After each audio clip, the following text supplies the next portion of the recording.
Did I got two? Good. Enjoy your vacation. I did. Open the meeting for the Carter County Commission, September 15th, 2014. I would ask that you please turn off your cell phones. I would also ask that if you're having personal conversations, if you would hold those to a minimum so your neighbor can hear the business of this commission. Madam Clerk, will you call the roll? Bueller Peters. Here. Willie Campbell. Here. Jerry Crockett. Here. Nancy Brown. Here. Mike Hill. Here. Al Meehan. Here. Beth Petty. Here. Ronnie Tribbett. Here. Charles Von Cannon. Present. Elsie Tester. Here. Isaiah Grindstaff. Here. Danny Ward. Here. Ross Garland. Here. Timothy Hogan. Here. Bobby Dees. Present. Randall Jenkins. Here. Larry Miller. Here. John Lewis. Here. Ray Lyons. Here. Sonia Culler. Present. Scott Simmerly. Present. Cody McQueen. Here. Robert Carroll. Here. And Robert Goff. Here. One present. All present, we do have a quorum. Before we go into the prayer and the pledge, Mr. L.C. Tester will be giving our prayer. We have a special guest today to do our pledge. Roger Clark. He's a 12th grader with the 4-H at Happy Valley High School. He's also a Tennessee 4-H club member and a Tennessee 4-H All-Star. This summer, he was recognized for the Volunteer State Award, the highest award given to a Tennessee 4-H'er. Roger's involved with both the 4-H Wildlife and the Forestry judging teams. His 4-H Wildlife team placed third in the state competition this summer, and his 4-H Forestry team will be competing in the state competition in October. He has completed a 4-H Roundup, the state level 4-H project competition, and the 4-H Wildlife project for the past 3 years. He also participated in the 4-H public speaking and entered the 4-H exhibits at the Appalachian Fair. We're very proud to have Roger here to give the pledge for us today, and we hope that we can continue this in the future. She'll stand now, and Mr. L.C. Tester will give her prayer. Father, we come to you this morning in the mighty name of Jesus with grateful hearts for a beautiful, beautiful day, for all that you've given us, your love and your mercy, how you work with us, Lord. We praise you and we thank you for our veterans that make this country with your help free, that we enjoy the pleasures and the freedom of this nation like no other nation on the earth. We thank you for this, Lord. We give you the glory and honor for these freedoms that we enjoy this day. We thank you, Lord. We ask you to help this commission, Lord, to put our personal thoughts and our personal decisions aside and do what's best for the people of this county. And it's in the mighty name of Jesus that we pray. Amen. Amen.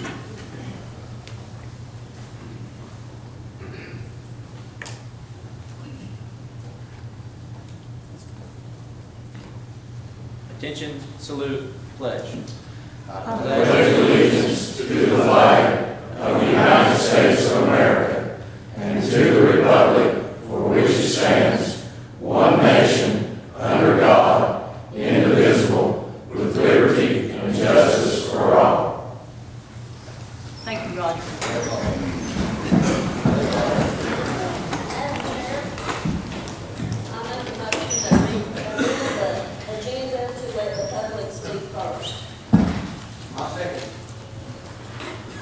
Motion to let the public speak first and a second. Have any questions? Comments?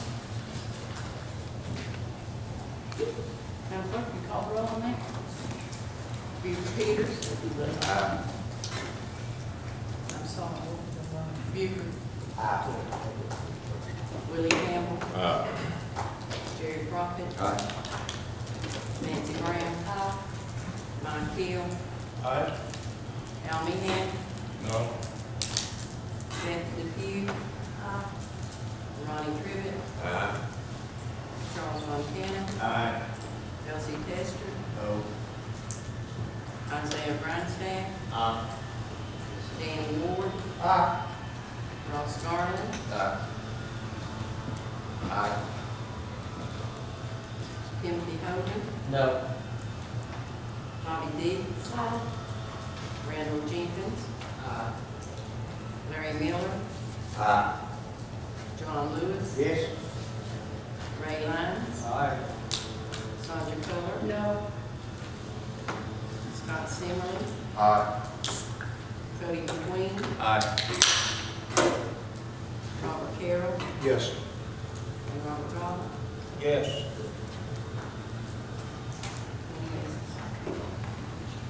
20 yeses, passes, the public may speak. You have 2 minutes to speak. You may not call any commissioner out by name. When you come forward, if you will give your name to the clerk. Do we have any public comments? Yes, sir.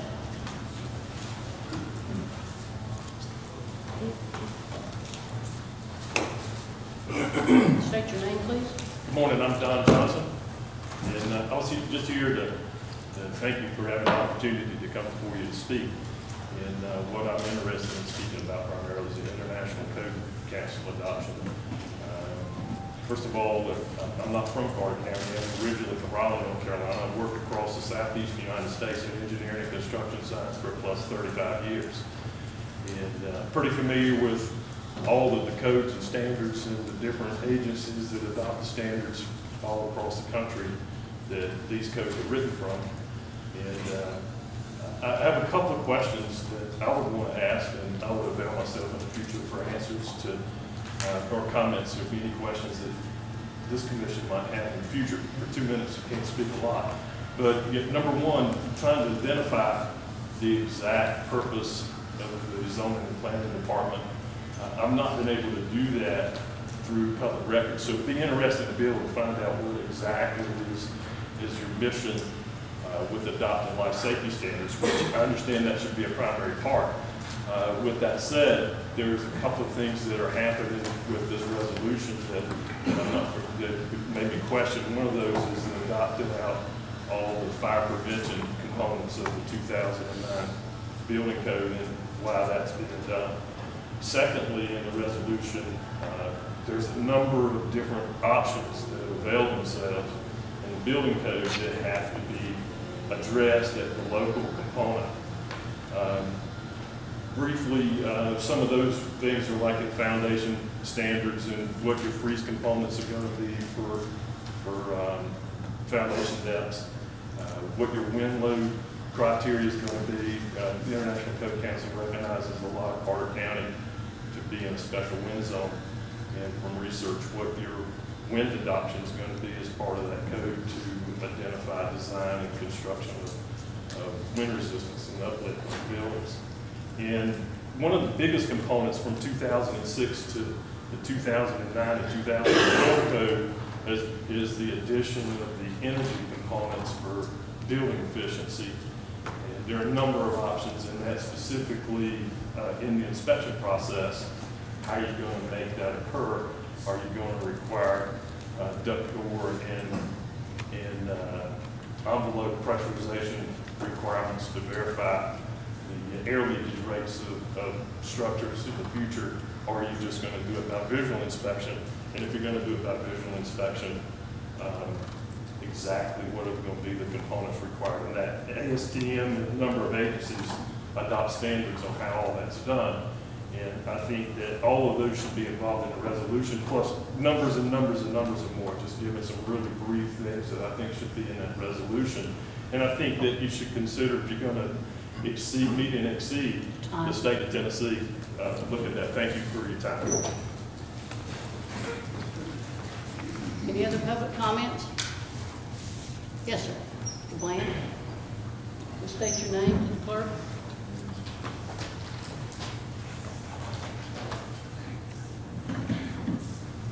My name is John Bland. Welcome all the new commissioners. I come to you this morning as a 23-year realtor, broker, owner of a real estate firm. I'd like to address what's going to be probably one of the biggest issues that the commission's going to have when they first start off here, and that is the Unega school system. I did research on this. That is not on the agenda, I'm sorry. I'm sorry? The Unega system is not on the agenda. It's not part of public comments? Not, it's not on the agenda, no, sir. All right. When we have that on the agenda, you're more than welcome to speak about it. It's not on the agenda, Okay. Well, I'll sit down and get it on the agenda. okay? Any other public comments? Mr. Livingston?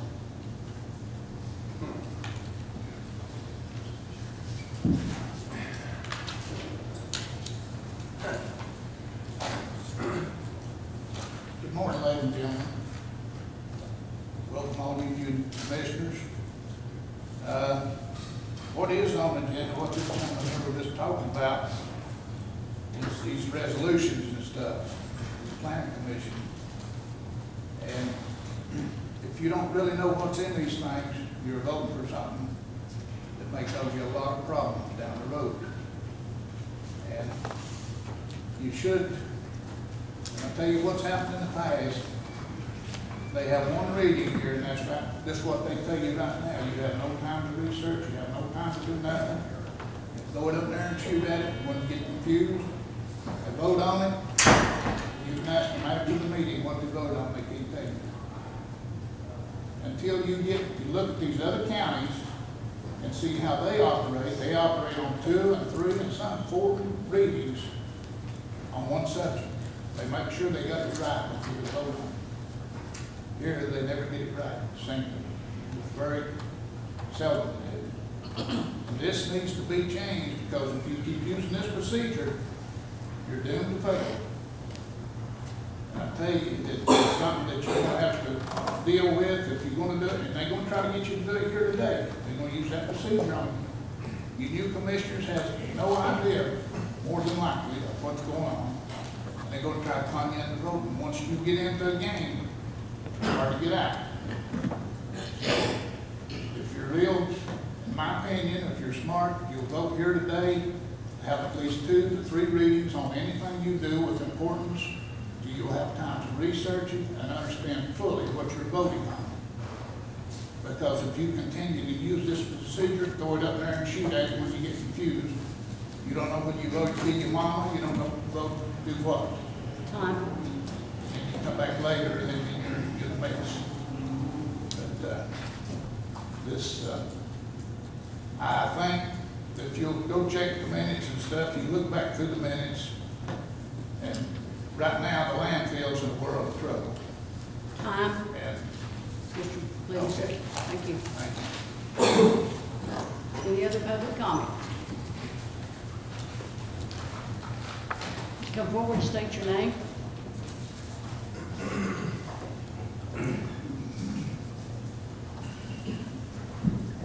My name is Sherman Knack, and I'm from the 2nd District.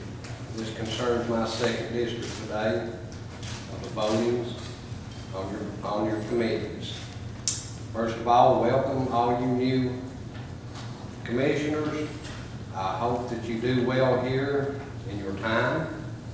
I hope you do study all the things that go on here in Clark County. Make your own decision. Don't be persuaded. Now, to get to my point, today, I am here today to stand up for Nancy Brown, who was, apparently I've seen the papers that moved her to the Road Commission and other committees, and she's been on the Budget Committee for 8 years. I think she's fully qualified. I think she knows what she's doing. If she's been there 8 years and not qualified, that's fine, but I think she's qualified. Mr. Knack, the appointment of the committees were done by the bylaws from this board. It takes 3 votes to the majority. Exactly. So the 3 commissioners in that district got together and made their decision. So that is not something that we can question here. Can I question it? Just a moment. Commissioners, caution. Close these back doors. I respect each and every one of you.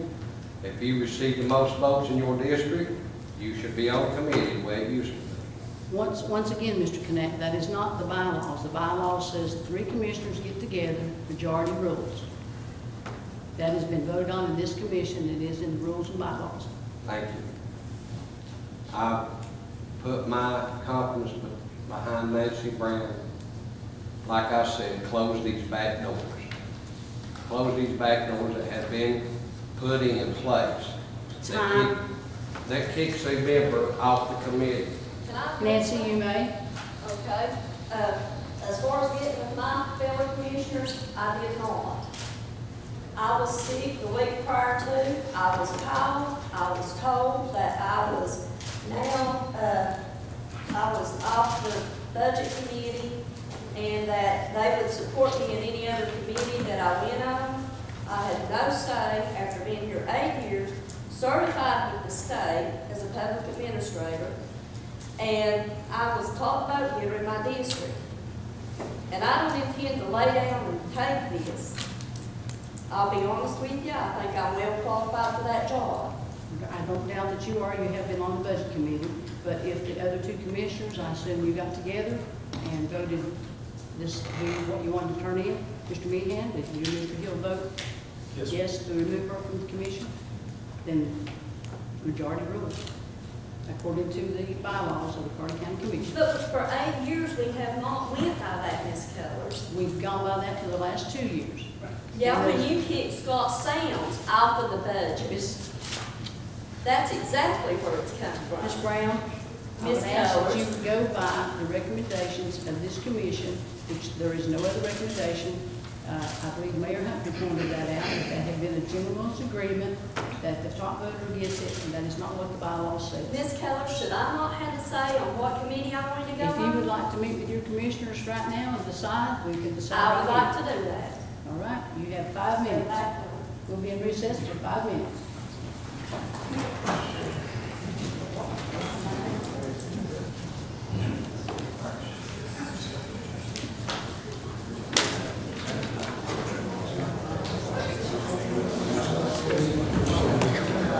No, while we're in recess, this is the letter for the auditor about what representation we have. It had his name on it. He didn't know if he wanted to do it now that he's the judge. And technically, you're the county attorney, so he didn't know your name or address, so I just changed it. I've got one address to you, one address to Keith. I don't know if you want me to send it to Keith or if you want me to just give it to you. I'm just it's very simple, and I'd say you probably worked on that before for Keith to send in.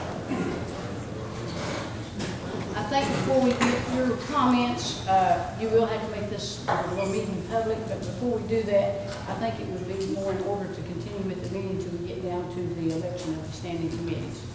If that would be all right with you three. Mr. Moderator, Yes. Chairperson, can I say something? Yes. It irritates me that some citizens come out here and they can't get up to speak. Now, we started this on Yogi Bear, 2 minutes, and you have to speak what's on the agenda.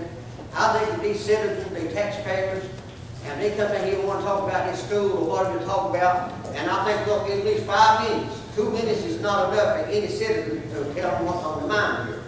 Now, I make a motion that we give them 5 minutes, and they can talk about anything they want to concerning this county business. Madam Chairman, Thank you, Mr. Lewis. I'd like to make a motion this time that we turn what he said over to the Rules and Bylaws Committee and let them come back with a recommendation on this hearing. I like to have approval of my motion. I'll say that. Have a motion by Ronnie Trivett. State your motion again, Mr. Trivett. That we turn the public comment things over to the Rules and Bylaws to decide and work something out on this, on what we should do on the public comments, how much time to talk, and whatever. Second by Ms. Brown. I think they need a lot more time than what they're given. Any comments from the commissioners? I believe that they need more time. I was on the other side of this thing for a long time and not allowed to speak. And I have a right as an American to be able to speak. I think we need to set some rules and regulations for how long to talk. I'm sorry, I need to turn mine off. Madam Chairman, I think that this commission today ought to rule this. They don't need to go through rules and bylaws. We have got enough intelligence. I think sitting here 24 people to rule on this. Any other comments? Madam Chairman, I also think that there should be an agenda on any committee that you have to go before to be able to speak at the meeting. You can't sit there and tell me that you're gonna make me go in 5 days before the meeting, put in for the agenda, and knowing what you're gonna be talking about. There's just no way. So I think the person ought to be able to get up and speak anytime they want to. Madam Clerk, is the agenda not online on Wednesday before the meetings? It's on the board. It's on the board and online a week before the meetings, 5 days before the meeting. A lot. Yes, Mr. Meehan. Madam Chairman, I do appreciate and value the constructive input received from public comments, and it's necessary, I think, to function as a good government. I'd like to present a recommendation that I really think it would help this commission to understand, and when necessary, to take any appropriate action if, when you give your public comment, that you can articulate clearly and concisely. Those are two pretty important points. Mr. Meehan? Clearly and I'm sorry to concisely. interrupt you, but we are having discussion on the motion at this time. I'm not sure that I understand that this is about this motion. At the conclusion of these words, I'm going to recommend that this, what Mr. Tribbitt said, that this be referred to the rules and bylaws. We have one motion on the floor. We have to take care of the first motion. And then Could you repeat the motion on the floor? I'm sorry? What was the motion? The motion on the floor was to let the Rules and Bylaws Committee make a decision on public comment, length, and item. Is that correct? Yes, sir. Any other discussion? We'll rule on my vote. No, Mr. Tribbitt made the I made a motion before he did. I'm sorry, I understood that Mr. Tribbitt made the My motion. second was for John. No, I made the motion to start with before he did. I think, Mr. Lewis, you just made a comment, I didn't hear. No, I said I make a motion. That's after Mr. Tribbitt's motion. I made the motion before he Mr. did, Lewis, sir. is this the same motion that Mr. Tribbitt wanted? No, sir. No, ma'am. My I'm motion sorry, I is didn't understand that what we you go were on making the motion. today, this commission, that we give these people at least 5 minutes, and they can talk about anything about county business. All I'm right. saying. Mr. Lewis, excuse me, Mr. Tribbitt, we'll come back to your motion. I didn't realize that Mr. Lewis I'll made it. withdraw my motion. Motion, okay, Mr. Tribbitt's withdrawing his motion. The motion is that we allow the public to speak 5 minutes on anything they wish to comment on. Is that correct? Yes, sir. Yes, ma'am. Motion by John Lewis, second by Nancy Brown. Now, any further discussion? Madam Chair, I've been here quite a while, and I've seen how discussions can get out of hand. I think we need to have limits, and I think we need to have a procedure. And I think those procedures need to go through our committees. That's what our committees are set up for. They're set up to keep down a lot of stuff like this from happening in a regular meeting. We have an agenda to go by today, and I think we need to stick to that agenda today. And I think we need to, if there's any changes made, it needs to come from a recommendation through the Rules and Bylaws Committee. And I think we need to, whoever's speaking needs to speak on the agenda. I have seen people get up here before and make personal comments against commissioners. And that shouldn't happen in an organized meeting. And so I think we need to go stick with the rules and bylaws and stick with the agenda today. Ms. Brown? I think the public has a right to speak, and if the shoe fits, we're in the hot seat, we need to take whatever's coming to us. Mr. Lyons? Yes, Madam Chairman, I've been on both sides of this issue in many other capacities. And it almost leaves the appearance, in my opinion, if we don't allow the public to speak, and 2 minutes is really not enough time for a person like me to stutter or something like that. So I would strongly suggest that instead of all the chaos that we're already seeing, that we do stick with the agenda, but we also set a time and maybe expand that time just a little bit. 5 minutes would be good in order to give people the opportunity to give us input, suggestions. That's what I ran on. Feedback, suggestions, and then I'll make a decision. So I just wanted to add to that. I don't know if I'm out of order or not, you tell me if I am. But thank you for the opportunity to say that. Okay, any other comments before we have a vote? Mr. Campbell? We're gonna make these rules and bylaws and then break them. Then we don't need to be setting rules and bylaws, sounds to me like. We need to stick with the ones we got now. Any other comments? Mr. Von Cannon? Mr. Chairman, if you allow the vote on the first, on Mr. John Lewis's motion, I would also like to amend that motion to say that the public comments at 5 minutes should also come before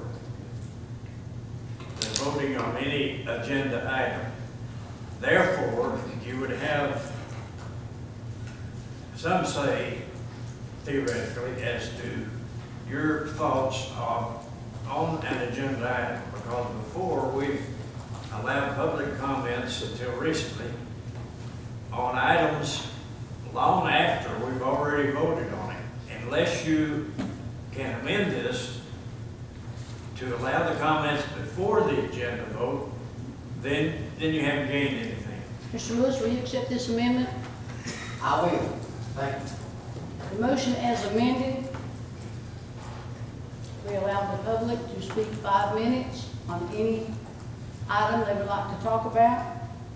And it will also be at the front of every meeting. Is that correct? Yes, ma'am. Just a comment, I think it's been where it is now for several months, but that's fine. Madam Clerk, if you would call the roll on this, please. Peter Peters. No. Willie Campbell. No. Jerry Crockett. No. Nancy Brown. Yes. Mike Hill. No. Al Meehan. No. Beth Depew. No. Ronnie Tribbett. Aye. Charles Von Cannon. Aye. Elsie Tester. No. Isaiah Grindstaff. No. Danny Ward. Aye. Ross Garland. No. Timothy Homer. No. Bobby Dees. No. Randall Jenkins. No. Larry Miller. Yes. John Lewis. Yes? Ray Lyons. Yes. Sandra Kohler. No. Scott Simmerly. Yes. Cody McQueen. Yes. Cody McQueen. Yes. Robert Carroll. Yes. And Robert Goff. Yes. Danny Vulture voted. Aye.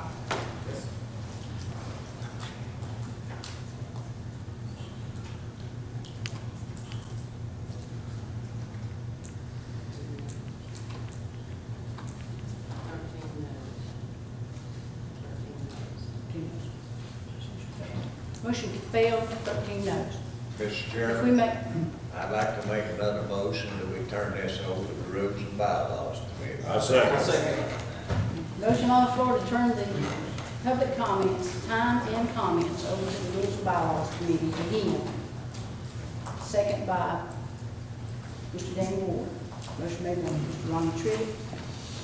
Any discussion? Madam Clerk, will you call the roll? Peter Peters.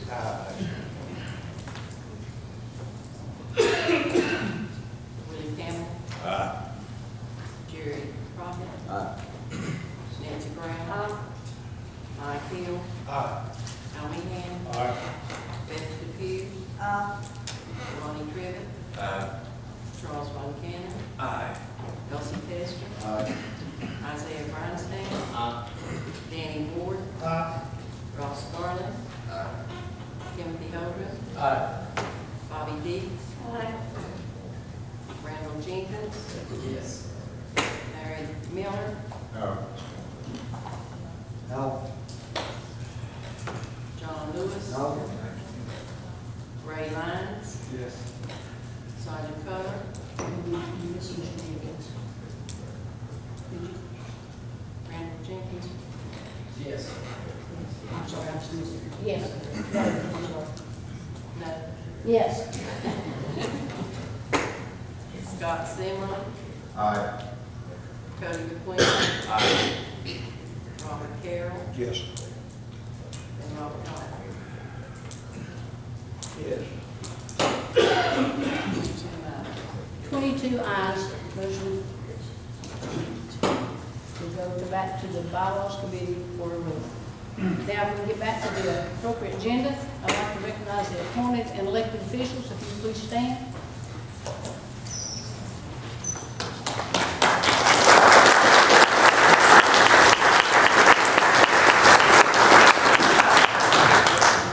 When I looked at this, I thought this would be the first order of business, but apparently it wasn't going to be. So at this time, we would take nominations for a chair of the county commission. Madam Chairman. Mr. Lewis. Because, Excuse me? excuse me, sir. When I ran for election, re-election, I talked to a lot of people, and I have since the election. Now, this commission has had a bad name for 2 years, as far as the public is concerned. They don't think that we've been, they think we've been divided on issues and policies. Now, everybody that went to Murfreesboro, that guy told us that a chairperson is the main important of this commission, is a chairperson. They know what's going on, should know what's going on, know the orders and all this stuff. And if today, I had 2 people tell me yesterday that if we made the wrong choice of this committee person, that we gonna be in trouble here. Now, I think the best man for the job is Mr. Leon Humphrey, and I will make that in a nomination motion. I'll say. To elect him as chairman, because he's been down here, he's a mayor, and we've got to show a little respect for him. He knows all the bills that comes in, and I think personally he can do a better job on the laws and bylaws and stuff for this county if we got a good chairperson. And I make that Motion for Leon Humphrey, made by Tom Lewis, seconded by Nancy Brown. Sandra Cullors. Motion for Sandra Cullors as chair. Second. Seconded by Bobby Dees. Make a motion, we close the nomination. Motion to close nomination. All in favor? Madam Chair, if the nominations have been closed, then I would ask the chair to address the commission, and I think you should do as well, as far as your position. And if you would go first, that would be great. I can do that.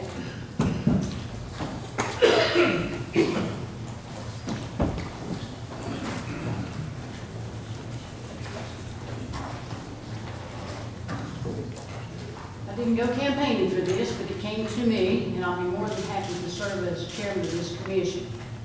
I'm not sure what everyone's feeling is about why this came to me. I've been on the commission for 6 years. I've served on the utilities committees, and I've served on the budget committee. And I think that I can serve this commission well as your chairperson. I have time to come over to the courthouse and do any information gathering that I need, and I'll be glad to do that. I would also ask that you as commissioners would step in and help with any concerns that we have. That's my feeling, and I hope to work with you, and I hope to bring professionalism and fairness to the chair. Thank you.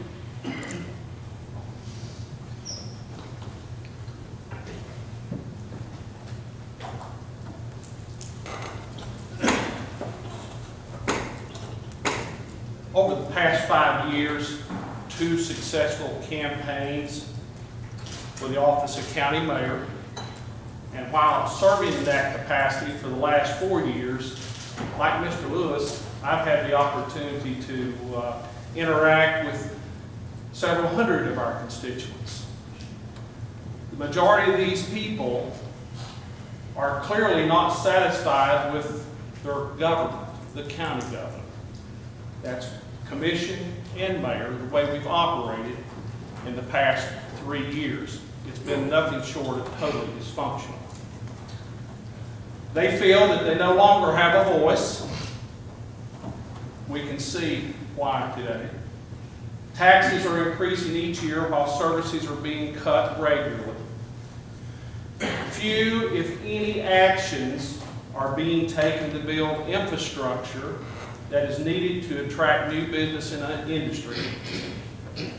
Currently, there are no long-range plans or solutions that have been formulated to address our monetary problems.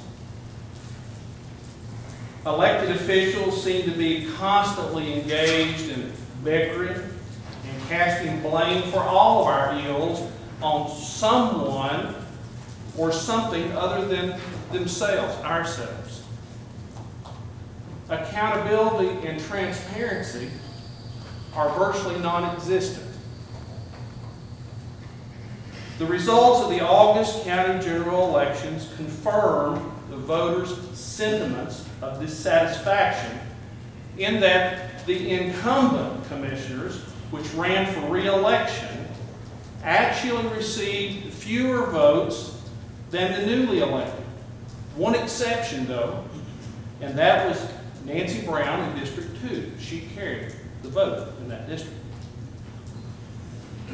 The people that I've spoken with since this election are pleased that we have 14 new faces, new individuals, new skill sets on this commission. They see this as the dawning of a new day in Clark County government. Many are upbeat and extremely hopeful that you, the members of this commission, will demand a new order, one of professionalism, cooperation, focus, and resolve. Some perceive this as being the only real opportunity that's come along in a great number of years. An opportunity for positive results, good governance, and ultimately a better community for us all. The bar has definitely been raised by the people we work for, and in order for us to meet their expectations, we all must accept from ourselves nothing short of a total commitment, working collectively as one unified governmental body. One which is focused solely on those things that are in the best interest of all Carter County citizens rather than the select few. Since the county was founded in 1797, the county judge, executive, or mayor has always served as the county commission chair. There have been only two exceptions. One, once during Truman Clark's 20 years in office, when Dean Perry served one term. Those gentlemen agreed that's the way it would be. Commission was in agreement.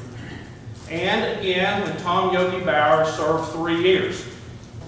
You know, the reputation of that 3 years speaks loudly, and as I've stated before, the election results confirmed that. The task to elect the chairman is now yours, and it's at hand. Before casting a vote on this or any other matter that comes before you during your term in office, always ask yourself, what would the people that entrusted you to represent them as a county commissioner want? What is actually the right thing to do? Mr. Charlie Curtis, Executive Director of the Association of County Commissioners, reinforced that on Thursday of last week in Jonesboro. Now, I don't know if he touched on that in Murfreesboro, but I would imagine that he did. What's the right thing to do? So while laboring who is best suited for this position, give little consideration, if any at all, to what you feel Sonja Culver or Leon Humphrey want. Put that out of your mind. It's not a part of this equation. For you are not obligated or owe us any allegiance. Your allegiance is due to the people that are trusted in your office. There's one question, one point of fact that should be taken into consideration. There's others, but there's one. And that is simply, should you elect someone who during the August general election received 574 votes. Only 16% of the total votes cast in that district, and actually someone that received the lowest votes in the district. Or someone that received 6,750 votes, or 53% countywide. Makes sense that that person receives at 53%, 6,750 countywide is someone that we can all agree that the people support it. Once you have this answer and feel in your heart that it's the right thing to do, cast your vote with a clear conscience and make no apologies for it. Your work is done. Thank you. At this time, the Madam Clerk will call the roll. Calls roll, if you will say the name that you want as chair. Again, that's Leo Humphrey and Sonia Cole. Victor Peters, Sonia Cole. Willie Campbell, Sonia Cole. Jerry Crockett, Humphrey. Nancy Brown, Humphrey. Mike Hill, Caller. Al Meehan, Caller. Beth DePew, Color. Ronnie Crivitt, Humphrey. Charles Von Cannon, Mayor Humphrey. Elsie Tester, Color. Isaiah Grindstaff, Color. Danny Ward, Undercolor. Ross Garland, Humphrey. sorry, Ross, Humphrey. Timothy Hogan, Mayor Leon Humphrey. Bobby Deeds, Color. Randall Jenkins, Color. Larry Miller, Humphrey. John Lewis, Humphrey. Ray Lyons, Mayor Humphrey. Sonia Culler, Pass at this time. Scott Simmerly, Humphrey. Cody McQueen, Humphrey. Robert Carroll, Mayor Humphrey. Robert Gobble, Humphrey.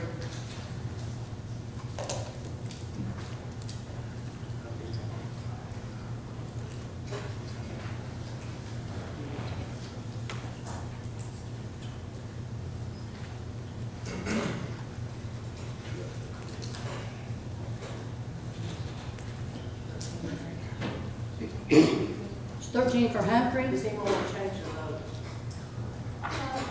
13 for Humphrey. Mayor Humphrey, will you take the chair?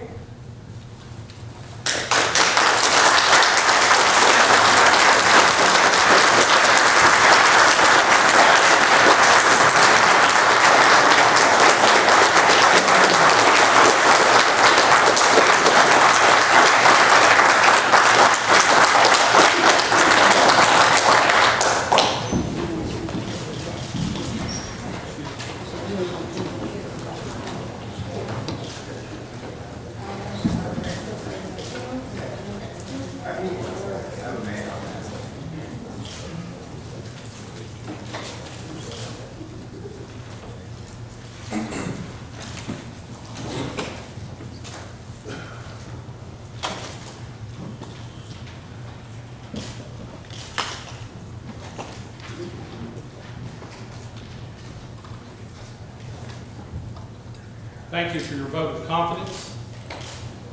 This is a team effort. In order to meet the expectations of the people, we've got to do it together as one, not as separate entities. And I just want you to know that I'm going to do everything that I possibly can, as I have in the last 4 years, to make certain that I fulfill the obligations that I gave to the people in turn for their vote to be setting in this capacity. And I think each of you will do likewise. We have to do what's in their best interest, not what's in the best interest of a select few. So the next order of business, the chair will, at this time, accept nominations for the position of vice chair. Nominate Mr. Von Cannon. Okay, I have a nomination for Mr. Charles Von Cannon. Are there any others? I'll second. I nominate Buford Peters. I second that. Have a motion or a nomination for Buford Peters for vice chair. Any other nominations? I move the nomination cease. Have a motion that nomination cease. You'll have a second. Second. All in favor? Aye. Okay. This time, Madam Clerk will call the roll. Once your name is called, please state the name of the person you feel should be vice chair. Madam Clerk, call the roll. Buford Peters, Aye. Willie Campbell, Buford Peters. Jerry Crockett, Buford Peters. Nancy Brown, Lonnie Cannon. Mike Hill, Peters. Al Meehan, Peters. Beth Depew, Peters. Ronnie Trivet, Cannon. Charles Montana, I'll have to vote for myself. Elsie Tester, Peters. Isaiah Grindstaff, Peters. Danny Moore, Peters. Ross Garland, Peters. Timothy Hogan, Peters. Bobby Deacons, Buford Peters. Randall Jenkins, Peters. Larry Miller, Cannon. John Lewis, Cannon. Ray Lyons, Peters. Sonia Culler, Buford Peters. Scott Simmerly, Peters. Cody McQueen, Cannon. Robert Carroll, Von Cannon. Robert Gobble, Von Cannon.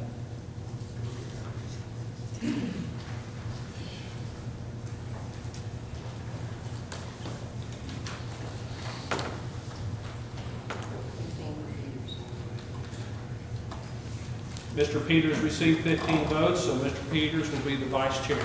Congratulations. Yes, sir. First, I'd like to change my vote if I can. I've served on this commission for 13 years. And just now was the first time I've ever passed on a motion. I've never passed. So at this time, I'd like to change that and vote because I want to keep my record straight. So if you'd like to change that, I'd vote for myself.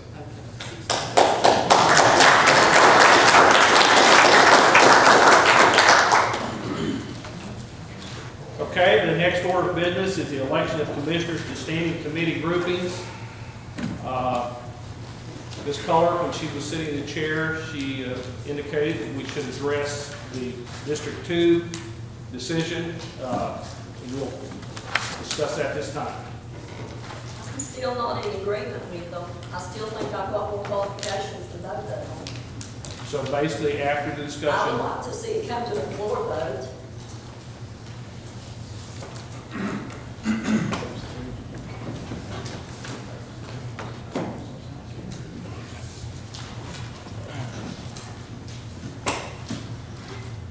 I think at this time, based on the attorney's recommendation, that we'll have an open vote of the commissioners in that district. Okay? So, Are we going against our bylaws when we Yep. do that? no, this is confirming the bylaws. They went into a recess to discuss the matter. That matter has to be addressed here in open public forum. So at this time, we will reinforce the 3 names that were submitted to the clerk's office. Per that, Mike Hill was in the 2nd district for budget nominating. Mr. Meehan was on the rules and bylaws, buildings and grounds, and Nancy Brown was put on the education, highway, special investigations. So, Madam Clerk, you would call a roll from that district.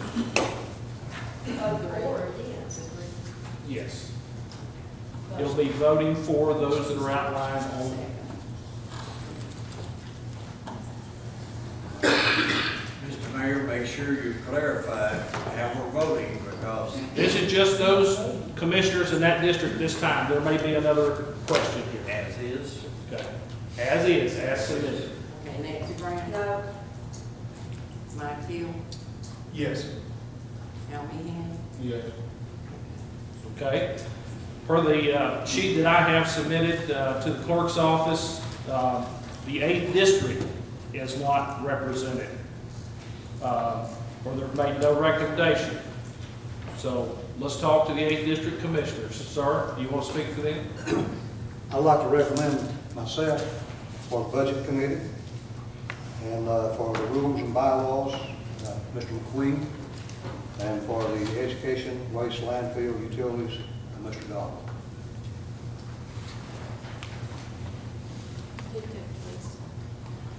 That's Mr. Carroll for the budgeting / nominating, Mr. McQueen for the rules and bylaws, building and grounds, law enforcement, and then for utilities, cable, education, Mr. Goff.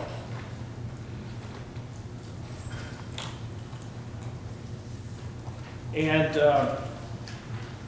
in 2002, there was a rules and bylaws recommendation came before the full commission that the commissioners from each of those individual districts would decide amongst themselves as to which committees, the 3 main standing committees, that they would serve on.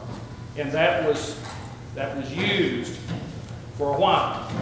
I can tell you in 2010, that's not what happened. It was something totally different. And it worked fine.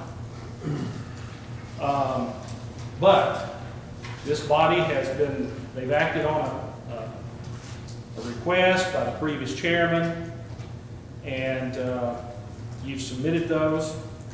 But that's something that this commission will want to address going forward, because I would not want any future commission to be put in the same predicament that you folks have been from the get-go, because you've been put at odds with each other, and that's not the way we want to do business here at the county. Sir. Yes. When we went into the back room to discuss this, we was talking about this, and I took and I addressed, you know, I would be willing to roll off in a year or 2 or whatever, but I had more experience for now. Well, Mr. Meehan goes to tell me that it's better for everybody to get a taste of each committee. Well, he put himself back on the same committee that he made this rule from in 2002 when he was here. I had no. Mr. Chairman, I rise to a point of order. Are we dealing with the 8th district at this time? We've already pretty much resolved that, because I think all these gentlemen are in agreement. We didn't hear that. I'm sorry. Okay. If that was stated in agreement, I thought the full commission was going to vote on that. But I had no say on what committee or whatever. We should have had a workshop, sat down in a workshop and figured this thing out and hashed it. Right now, I think the people has the right to know that on the utilities, cables, education, highway, special investigation, solid waste, and landfill, you've got most of your top vote getters on that committee. And on the budget, nominating, legal, industrial, reappointment, capital projects, you've got most of your second and third ones coming in on that one. Rules and bylaws, it's mostly second. But I think y'all ought to have that right to know. Okay. With that being said, the question is, the list that's been submitted, and I think, do not all of you have that list? And you've just listened to the insertions from the 8th district. Let me ask again, 8th district commissioners, are you in agreement with the positions that were outlined by Mr. Carroll? I am. Mr. Goblin? Mr. Carroll? Everybody's in agreement. Now what we're going to do is have the clerk call the roll, and then you're going to respond yes or no as to whether or not you're in agreement with this list that's been submitted with the 3 standing committees as a whole. So, Madam Clerk, if you would please call the roll. Buford Peters. Aye. Willie Campbell. Jerry Crockett. No. Nancy Brown. No. Mike Hill. Aye. Al Meehan. Aye. Beth Depew. Ronnie Crivitt. No. Charles Von Cannon. No. Elsie Tester. Yes. Isaiah Breinstadt. Aye. Danny Ward, Due to the fact of the rules that we have on the books right now, I think Ross Garland, Timothy Holden, Yes. Bobby Dees, Randall Jenkins, No. I'm sorry, You said No. Larry Miller, No. John Lewis, No. Ray Lyons, Sandra Culler, Scott Simmerly, No. Cody McQueen, Aye. Robert Carroll, No. Robert Goff, No.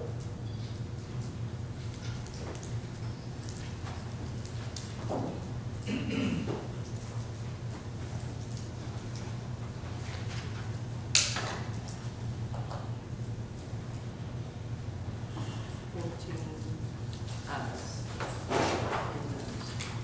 14 ayes. That means that there's a majority in agreement with the parties designated for each of these three main standing committees, and that will run through September 1. This gives you an opportunity to put together through your rules and bylaws committee how you want to do it September 1 of next year. Okay? One Yes, sir. information, please. Yes, sir. Was it standard for the full commission to vote on what all the districts had decided to prior? I felt with all of the disagreement and questions that are raised that we need to go into this as one and to get confirmation for those committees as were outlined. Otherwise, there would always be that question. And we know what the course of action is now, what role the Rules and Bylaws Committee would play in that. And if you want to change the rule to something different, whether it be top vote getter or whatever, come September of next year, you can do that because these positions are only for 1 year. Is that not correct? I just wanted to be on record that this is kind of extra to the rules and bylaws that we've been following, to have a full commission vote on those decisions. It appears to be in addition to the current rules that we follow. It was. It's an addition as what's listed in the minutes of the 2002 meeting that was confirmed. Just for Mr. Behan's information, we have confirmed the nominations from either the nominating committee or from the floor in the past. That's what I was suggesting. And that brings us to the next order of business, which is not necessarily on the agenda, but in line with the standing committees and filling of vacancies on other committees. How many of you have been provided a copy of all committees and the number of vacancies other than these standing committees today? How many? Okay. So basically, after this meeting, Debbie Street will print off copies of all of these standing, the other committees other than standing, with the positions that are available, vacancies that need to be filed. So we will get that to you, and I would like for each and every one of you to put in writing your request as far as which committees you would like to serve on, because there's a good number of these committees that there are not 8 vacancies, so your district cannot fulfill them. For instance, financial management. There's 4 different slots there that are open. We've got a slot. Yes, sir. Yes, Mr. Mayor, we did receive through a packet from, I guess, the county court clerk. It was a complete packet of committees, Carter County Commission meetings, all the district, the county commissioners with their addresses, contact information, all the committees and boards. I do have that in fact. Okay. We will make certain you've got a second copy. For those of you that don't have one, stop by the office. We'll get that to you. And then after you reviewed that, if you, as an individual commissioner from your district, have a desire to go on any of these committees, then submit that back to the mayor. We'll get it to the nominating committee. That nominating committee will review that, and I'm certain based on your qualifications and desires, then they'll make appointments to fill these other vacancies. And we'd like to have that done by the October meeting for confirmation by this commission. Yes, Mr. Brown? A lot of these committees meet during the day, and a lot of our new commissioners or young commissioners, I'm sure, that works. So we need to work out something to literally have meetings at the evenings.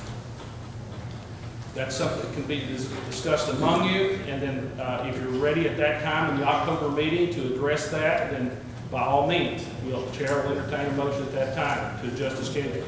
The way it's been up to this date is we've had alternating night-day meetings, 9 in the morning, 6 at night. This October meeting will be a 6 p.m. Evening meeting. So you want to decide amongst yourself if that's the way you want to continue to do business. And it'll be up to you to make that decision as a whole. You either keep it the same or you change it. You either go to all-day meetings, all-night meetings, however you want to do it. You're in charge. You're the one that's going to serve. Okay? Sorry, was she talking about commission meetings or committee meetings? Committee meetings. Oh, that's what I thought. But both of them need to be addressed. Yeah. Okay? Now, with that being said, let's go on to acceptance of the meeting minutes from previous meeting. I make a motion to accept them. As read.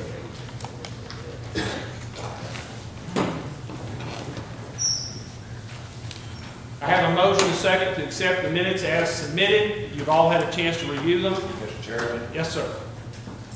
on certain page here, hold on just a second. On 498, we had the nominations for the county attorney. And if you'll notice, I'm the one that nominated, but they put down Jason Holly instead of Travis. Okay, that's an adjustment that needs to be made. I mean, that needs to be made. Any other corrections, additions? Mr. Chairman, I have a comment. Yes, sir. You had referred to Charlie Curtis and some of his advice, and one of the things that he strongly advised is those who weren't at the meeting need to be careful if they approve those minutes, because they could be held accountable further down the line for things they approved that they really know nothing about, which might put us in a dilemma since the majority here weren't, I don't believe, at the meeting. You're absolutely correct. And I myself, sitting on a number of boards from time to time, may have been absent. I would never make the motion to accept, but if the majority of the people that were there did vote to aye, those are in order, I followed suit.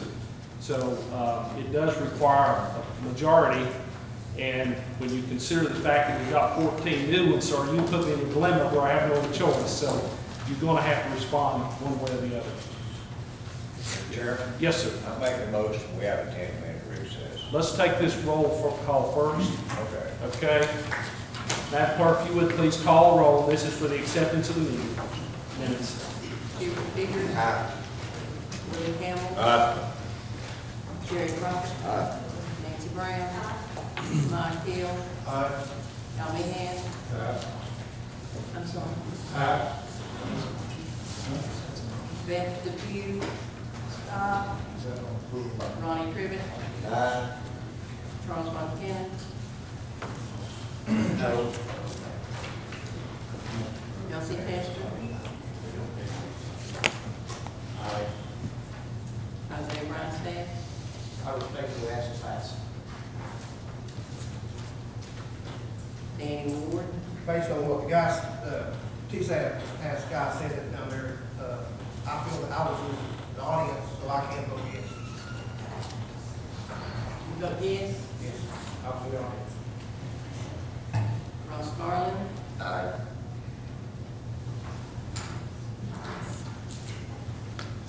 Holdren, Pass. Bobby Dees, Randall Jenkins, Yes. Larry Miller, Aye. John Lewis, Yes. Ray Lyons, Yes. Sonia Coler, Scott Simmerly, Pass. Pass, Pass. Cody McQueen, Pass. Robert Carroll, No. Robert Goff.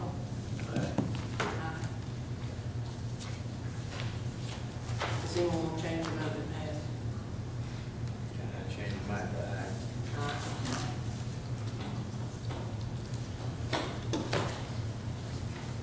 I'll change mine to pass.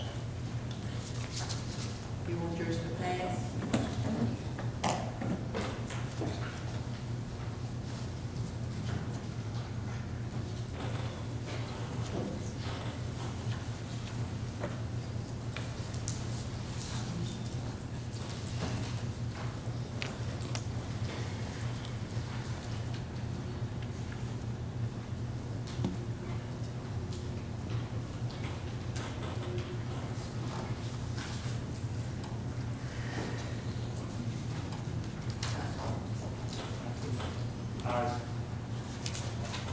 Minutes are accepted. Now we have a motion on the floor for a 10-minute recess. Is there a second? Second.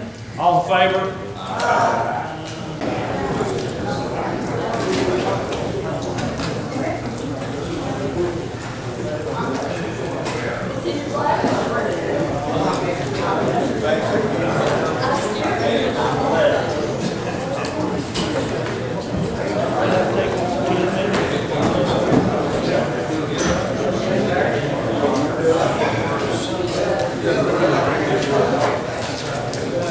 Okay, if everyone take your seats, come back to order. Next order of business is acceptance of notaries and bonds. Madam Clerk.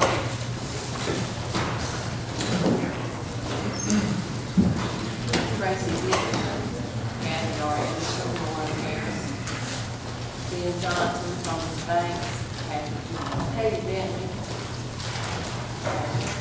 King Bowman, Nathan C. Goodwin, Jenny Homer, Wilson Hunt, Gloria Royston, Brenda Jester, Jim Ramsey, Brittany K. Rock, David Michael D. Rock, Sonia Leonard, and we need to add Katrina Stevenson.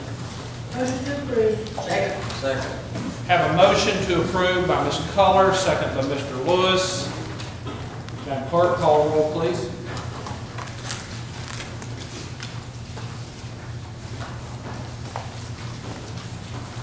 Steve Peters, Aye.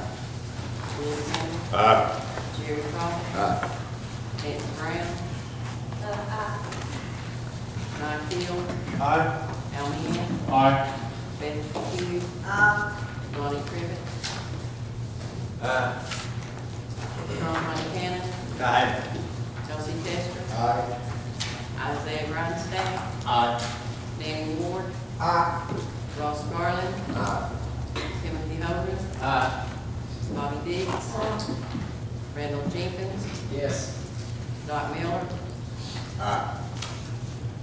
John Lewis, Ray Lyons, Sonia Coler, Scott Simmerly, Aye. Cody McQueen, Aye. Robert Carroll, Yes. Roger Goff, Aye. all ayes. All ayes. At this time, we will go into another recess briefly for a public hearing.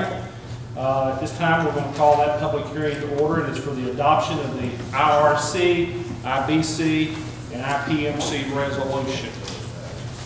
Is there anyone in the public that would like to speak? Yes, sir.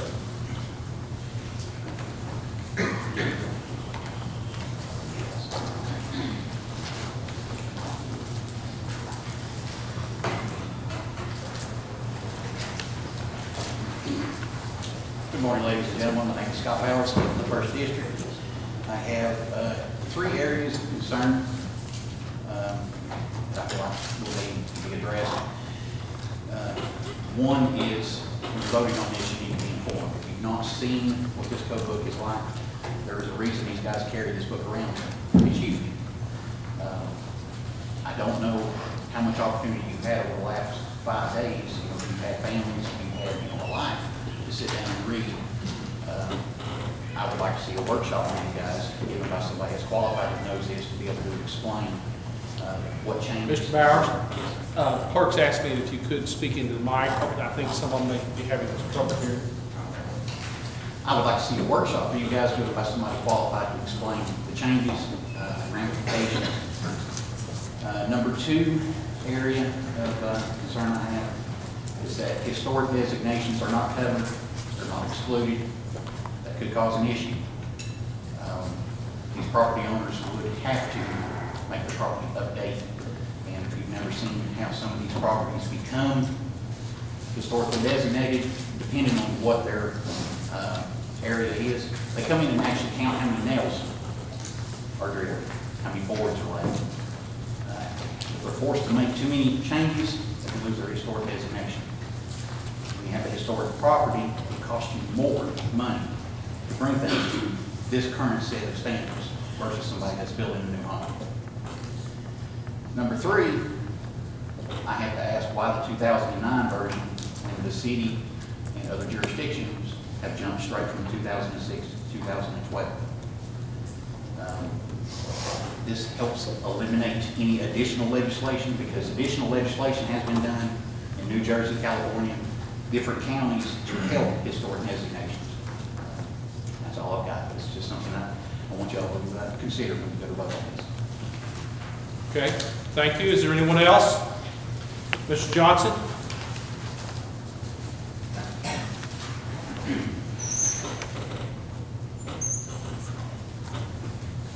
Once again, I'm Don Johnson.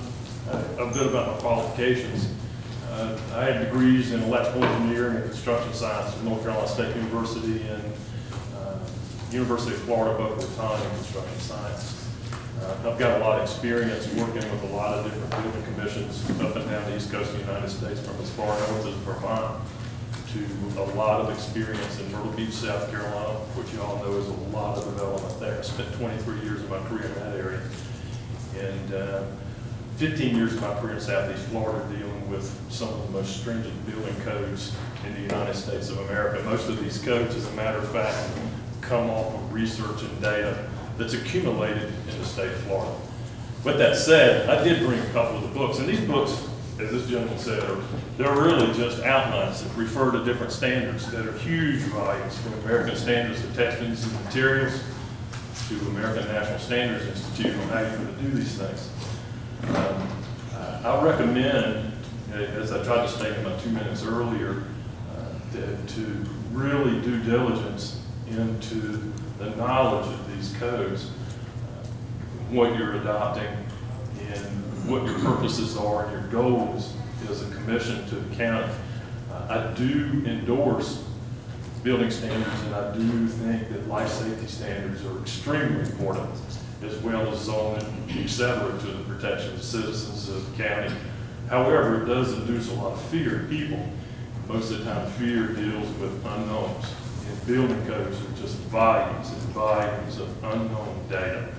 And what's going to happen when you adopt it, how it's going to be enforced. One of you commissioners posted on Facebook, I'm not sure which one it is, and that's how I got involved in it. A number of people that I know in Carter County know who I am, and they asked me about these building codes. Most of these people that asked me about it were people involved in the building industry. And I said, well, I'll come to this meeting, which is the first one in Carter County. This is my first commission meeting here. So thank you for giving me the opportunity to speak. And, you know, as this gentleman said, he spoke a little bit about the unknowns of existing structures. There are elements in all these books that do exist, building structures. You can do that individually. The state of Florida has an entire volume that they dedicate to how you're going to monitor and apply safety standard issues to existing built environment. And that volume is huge. It just addresses what this gentleman's talking about. So what, this is a difficult thing to take lightly. If you adopt the code, and I've dealt with a lot of different planning and zoning departments as well as building officials in enforcement of code, you can't selectively enforce pieces of the code that you adopt. And I'm sure that your county attorney would back me up on this, that if you selectively enforce pieces of these statutes and codes, then I guess in the courtroom, from what I understand, it would be difficult to enforce any of them if you don't enforce them all that you adopt. So it's a lot of information to pass in a resolution. Most areas do it in an ordinance type environment, and I would encourage you possibly to research that. Go through the pieces of the different components of the building code books, and there's lots of areas and different parts of it that I mentioned just a handful earlier in my public input component of this, of things that you guys got to fill in the blanks. If you fill in the blanks in just a couple of spaces, just insert from Carter County into the code deal that's written by the International Code Council. And this is, it's kind of a code in a can. All you've got to do is fill in the blanks. And there's a lot of blanks that I think that you should yet to fill in that becomes part of your adoption of the ordinance. I spoke with Chairman Humphreys briefly, and I would certainly avail myself to any kind of conversation with any commissioners or work with you guys at the building and planning. I've never met Chris, but I've met different members of his staff. And I certainly would avail myself to work with him and anybody in your planning and zoning committees to assist with what little knowledge I may have to try to make it, when you do adopt it and put these things into play, that you've done it right. Once again, thank you for the opportunity to speak. Thank you, Mr. Johnson. Are there any other part? Yes, sir. Mr. Mayor, I understand when Mr. Johnson spoke initially that he indicated he was not a citizen of Carter County. He was not a voting member of Carter County. I am that. I'm not from here. Yeah, he's listed an address here. He's not hired as a consultant at this time. That would be correct. Is that correct? I'm not a consultant to the county. I'm here only as a citizen of the county. You are a resident of the county. I am living on that. Now, just to clarify, a resident of the county had some concerns, wanting to voice those concerns to make certain that we phase this thing in over time, dotting all the I's, crossing the T's, so that we don't have any problems down the road. Is that correct, Mr. Johnson? That would be correct. Okay. Yes, sir. I correct myself because I understood when he first spoke that he said he was not a member of Carter County. Not a problem. This is an auditorium. The acoustics sometimes not good, and things happen. But we need to be everybody with a good, clean conscience as we move forward and a full understanding. Thank you. Okay. Any other person in the audience that would like to partake in the public hearing? Mr. Livingston.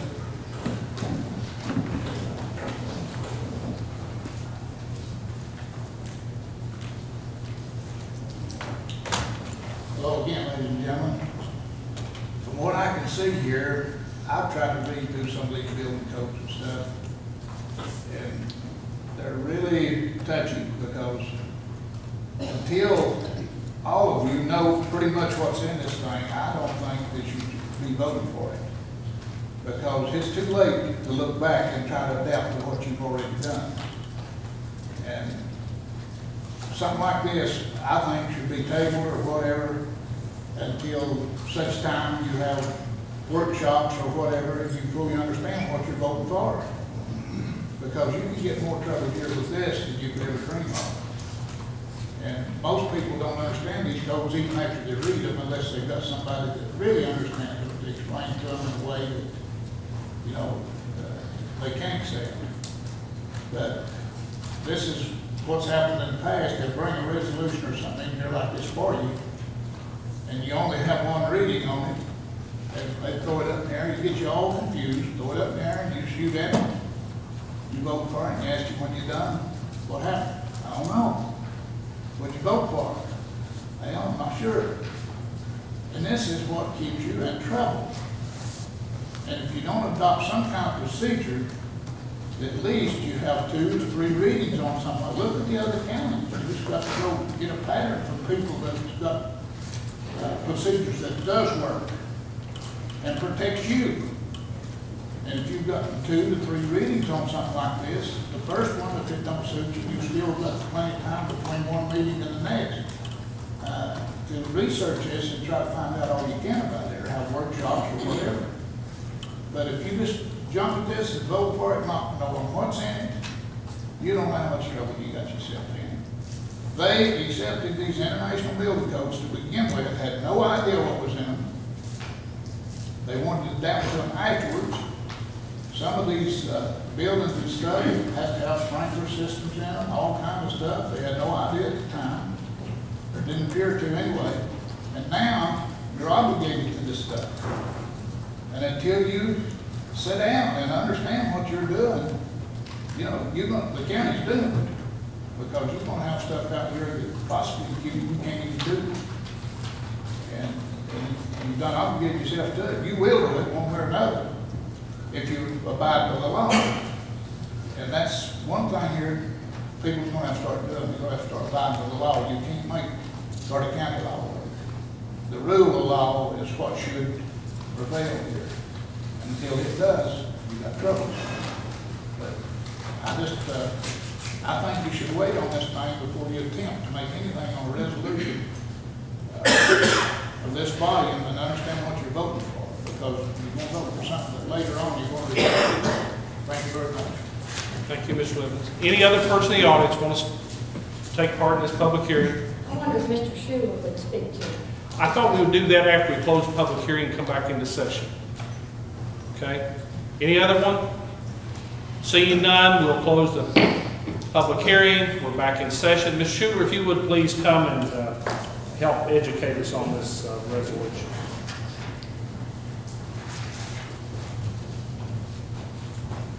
Good morning, everyone.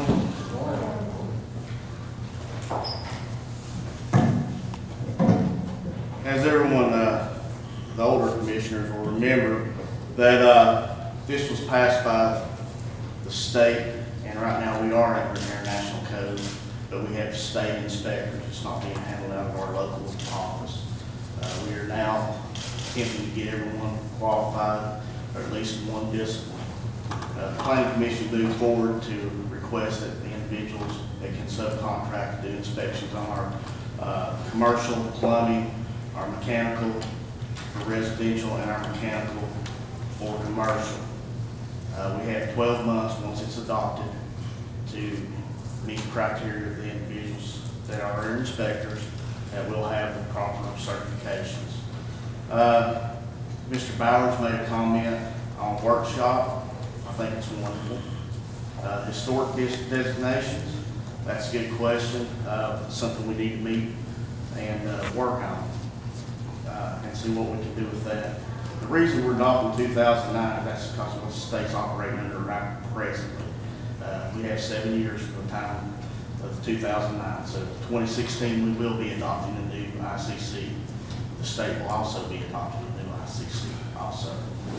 This was put into place by the governor for energy conservation, as Mr. Johnson spoke of. The fire prevention protection as far as sprinklers, most of our utilities are small utilities. We have a lot of areas that cannot be serviced with a sprinkler. That's something we need to look at. Our area, you discussed the wind loads. Our wind loads are what they call special designation within the construction manuals of ICC. The architects usually go with the same wind loads as we have in Boone, North Carolina, which is right on the dividing line with the special. Energy component is what they stand for, and protection. Air leakage, as far as mechanical things of that nature, is right now being done by a state inspector, or subcontractor. It's all visual. There's no pressurization test. I did look into getting the machinery to actually do the test, which is a good thing. I know it sounds like a lot, but it actually seals your system.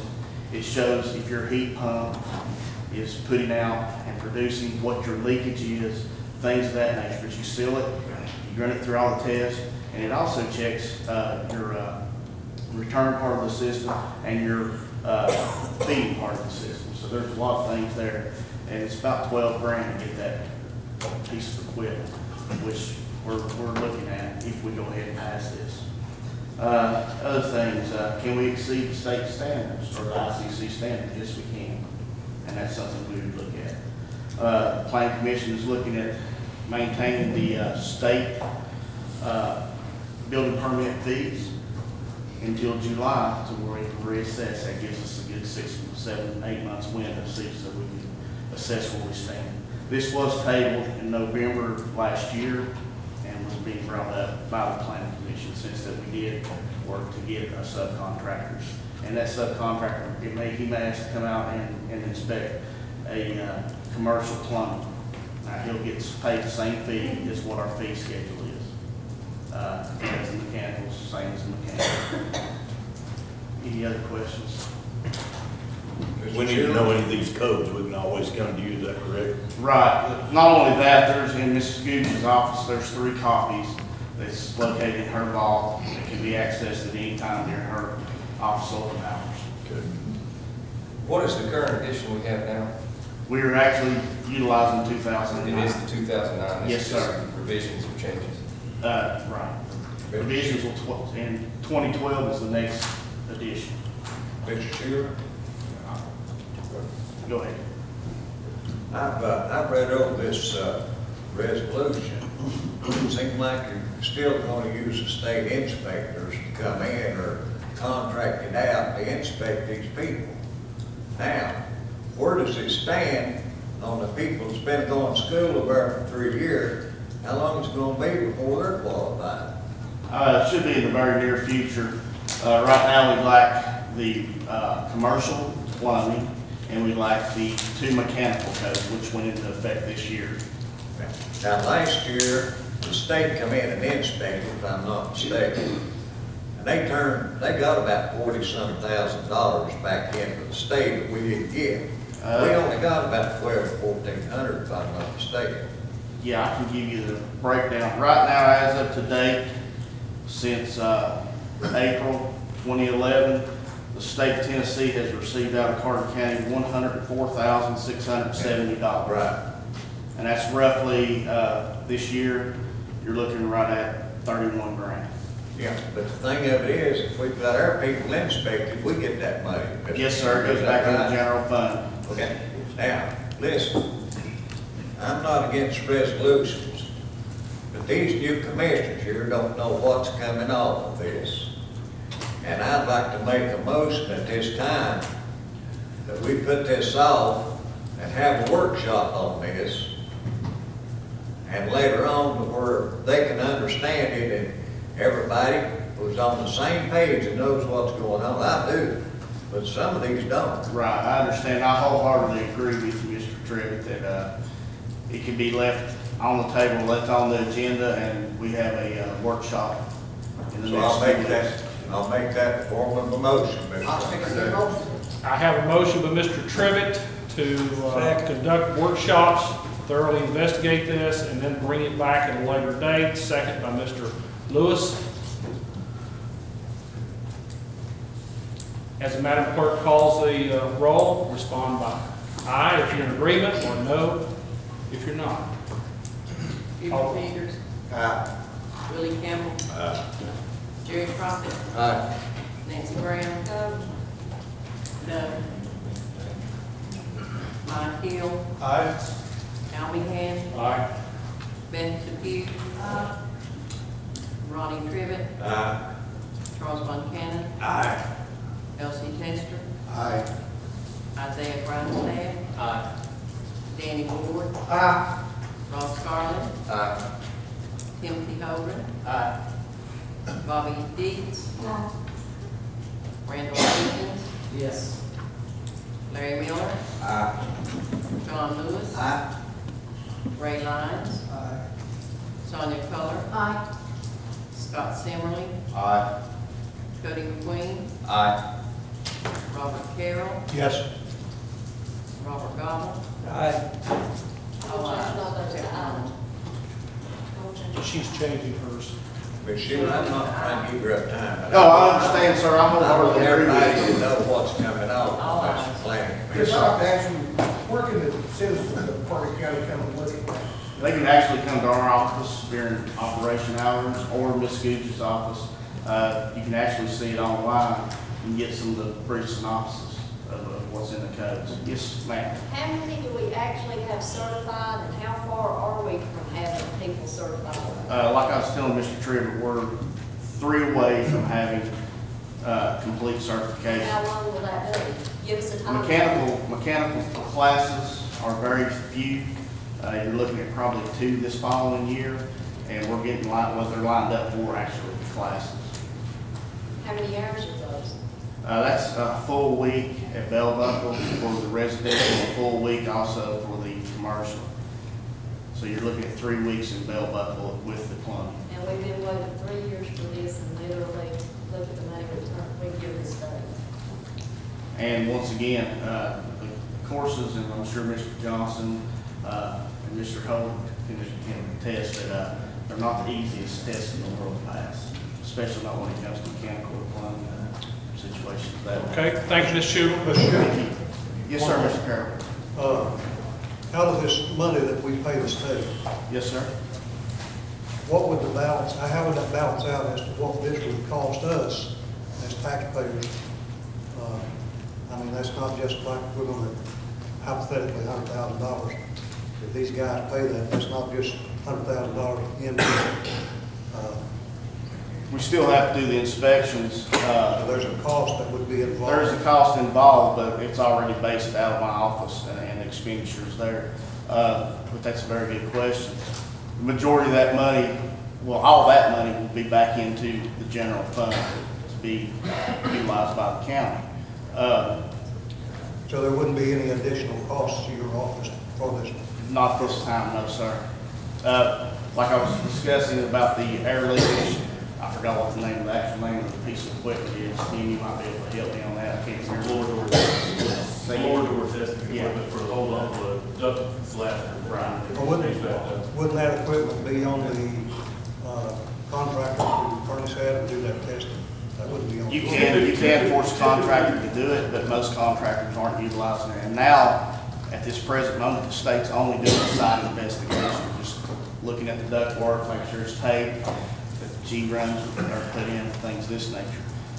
So you'd be really surprised how much leakage is in a brand new heat pump in most of the homes. Okay, we have a unanimous vote to go ahead and delay this and do the workshops and bring it back to a later date, so let's move on the agenda. Thank you. Okay? And just keep in mind that when you're considering this resolution basically is for the creation of a building inspection department. And we have been laboring this since 2010. So I would caution you to do your homework, make sure you get all the facts before you vote for this or against it. In particular, we have been working trying to obtain certification for 3+ years. If we were to go outside and hire someone to come in to do these inspections, you're going to incur that cost. And the $100,000 may seem like a lot of money, but when you average that over a 3-4 year period, you're not going to find an inspector to come in and do that work for that small amount of money. So you've got to look at all the facts, and we're heading in the right direction. I think you did the right thing today. Now, the next item on the agenda is a resolution authorizing road superintendent as a signer on bank accounts. Attorney, could you read that resolution for us? It's not that long, so that everybody understands. Allow Mr. Caldwell to sign his grass. Okay, we're going to have the attorney go ahead and read it, and then we'll ask for a motion. Okay, this is a resolution authorizing the addition of Carter County Road Superintendent Roger Caldwell as an authorized signer on the Carter County Trustees Warrants account and removing authorization for former Road Superintendent Jack Perkins. Whereas the Trustees Warrants account for Carter County, Tennessee is maintained locally at Citizens Bank, and whereas it is necessary and prudent for the Carter County Road Superintendent to be an authorized signer on said account in order to properly carry out the duties and responsibilities of said office, And whereas Roger Kalbach is the current Carter County Road Superintendent, having assumed the duties of that office effective September 1st, 2014, and whereas it is now necessary to remove former Road Superintendent Jack Perkins from the Carter County Trustees warrants account as an authorized signer and add current Carter County Road Superintendent Roger Kalbach as an authorized signer on said account, and whereas authorization from the Carter County Commission is required by Citizens Bank in order to make any changes to the Carter County Trustees warrants account, and whereas the County Commission of Carter County, Tennessee feels that it is necessary and proper to authorize the removal of former Road Superintendent Jack Perkins as an authorized signer on said account, and the addition of current Road Superintendent Roger Kalbach as an authorized signer on said account, so that he may fulfill all the duties and responsibilities required of his office. Now therefore be it resolved by the County Commission of Carter County, Tennessee, meeting in regular session on this the 15th day of September 2014, with a lawful quorum of said commission being present and with the majority voting in the affirmative, that this commission hereby adopts this resolution authorizing Citizens Bank to take all steps necessary to facilitate the removal of former Road Superintendent Jack Perkins as an authorized signer on the Carter County Trustees warrants account, and the addition of current Road Superintendent Roger Kalbach as an authorized signer on said account, as this change is necessary and proper to allow the current Road Superintendent to fulfill the duties and responsibilities of his office as required by law. Be it further resolved, this resolution in its entirety shall be effective from and after its adoption, the welfare of the county demanded. I make the motion. Motion made by Nancy Brown, second by Beth Depew. Madam Clerk, call roll, please. Buford Peters. Aye. William Campbell. Because I'm an employee of Carter County, I have no conflict with this. Vote yes. Jerry Conlon. Yes. Nancy Brown. Aye. Mike Hill. Aye. Al Meehan. Aye. Beth Depew. Ronnie Crivitt. Aye. Charles Montana. Aye. Elsie Testor. Aye. Isaiah Brennan. Danny Ward. Ross Garland. Aye. Timothy Hogan. Aye. Bonnie Diggs. Randall Jenkins. Yes. Larry Miller. Aye. John Lewis. Aye. Ray Lyons. Aye. Sonia Coler. Scott Simmerly. Aye. Jody McQueen. Aye. Robert Carroll. Yes. Robert Goff. Aye. All ayes, motion passes. Mr. Chairman. Yes, sir. Point of order. On the IRC resolution, there was a motion I thought on the floor. Did we vote? Yes, we did, sir. We voted to delay any action, to go into a workshop, and then research the matter and bring it back at a later date. Okay? I'll take care of everybody now. It would help, folks, if you would please try to use your mics so that everyone can hear. I know it's difficult, but if you would, instead of pushing them away from you, when you're ready to speak, pull up so that everybody in the audience and gallery can hear, okay?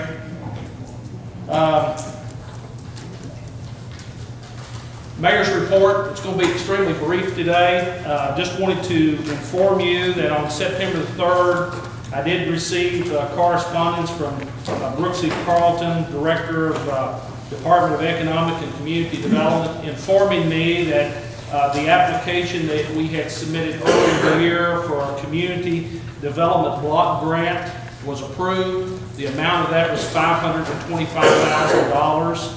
That money will be used for waterline rehabilitation, and it will go to the Watauga River Regional Water Authority.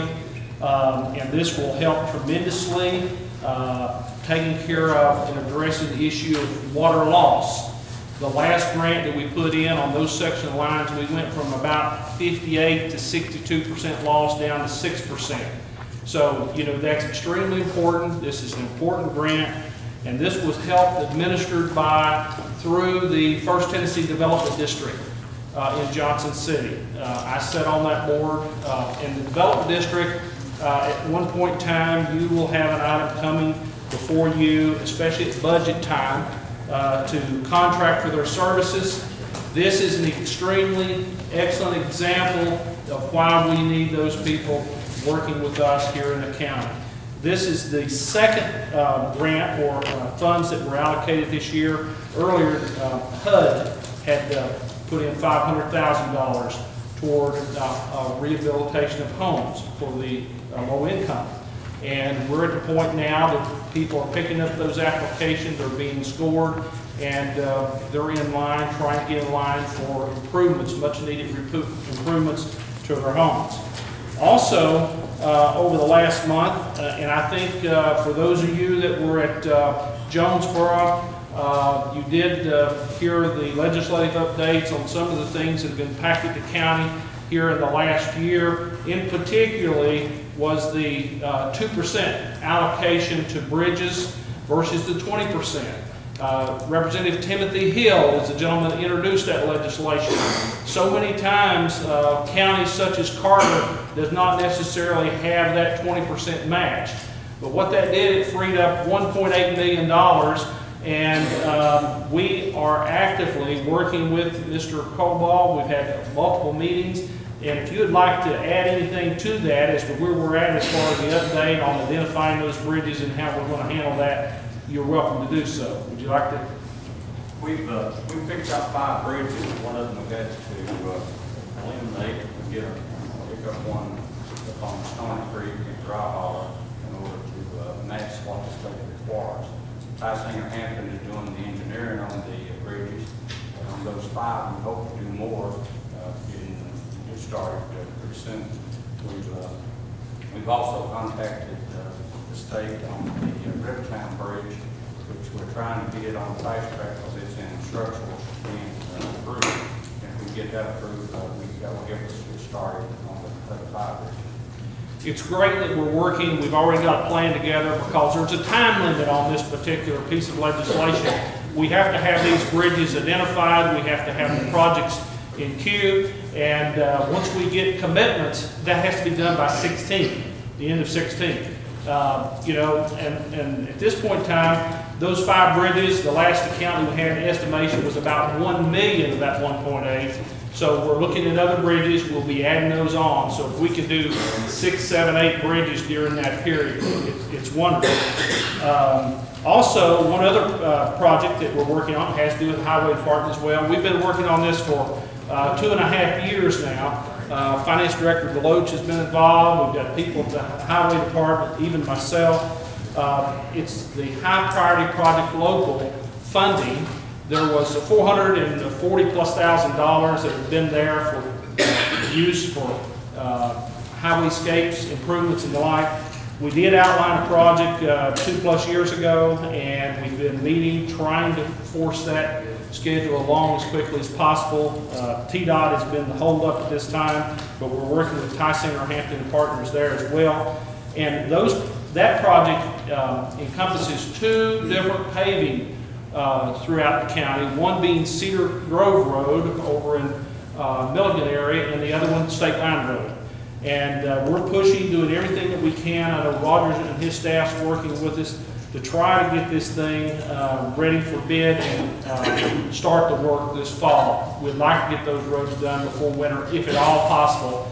If we don't, it's nothing to our fault on this end, because we've done everything we can to expedite it. We've been doing it for 2+ years. But again, that's $440,000. Ours is about a $100,000 match.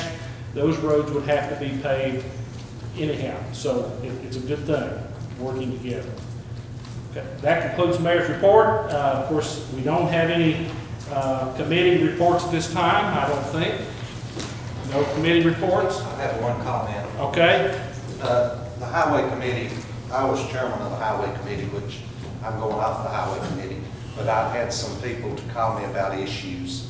And so I went ahead and put together an agenda, and that we needed to address some issues. So I put together an agenda, and I talked to Patsy, and we're going to set a meeting for the Highway Committee next Tuesday at 10 a.m. at the Road Superintendent's office. Then I will transition this over with the new committee, and they can elect their new chairman, and so I can turn over what I have at this time, and they can proceed with that. That's great. I have a few issues myself that we'll have to put on that list. Yes, Mr. Montana. Mr. Mayor, since a meeting has been called, it appears that we could save money if all the other committees associated with the highway committee, the landfill, communications, those that are in that group, number 3, could at that time go ahead and elect chairman in each of the committees. And then that would save having 3 or 4 different meetings. That would be a way to save a little money. And it would expedite getting committees and operating quicker. Got a question for Mr. Patrick. When does health and welfare and all that meet? The first Monday of the month? Okay. That's a thing. People want their meetings, they need to get it, so we give a schedule. Okay. The clerk's office will be coordinating those dates and times, and once they get them, then we'll give you a notice as to when those are as far as each of these standing committees. Now, as far as committee, I think finance director, since we don't have a budget committee, she does have a report and it does require some action. You should have had it in your packet. I think Ms. Keller has something she needs to say. Ms. Keller, I'm sorry. I just wanted to say that the nominating committee has been publicized. We'll meet next week on Monday the 22nd. I think it's very important. And since I'm the only recurring person on that committee, I wanted to go back to the call meeting because we do have several things we need to get nominated for next month. And in line with that, make certain that you pick up a list of those committees and put forth your request and get them back to our office so that we can get them over to Ms. Keller, and then when you have your organizational meeting, we can go ahead and get these other committees filled. Okay, Ms. Deloach with her report.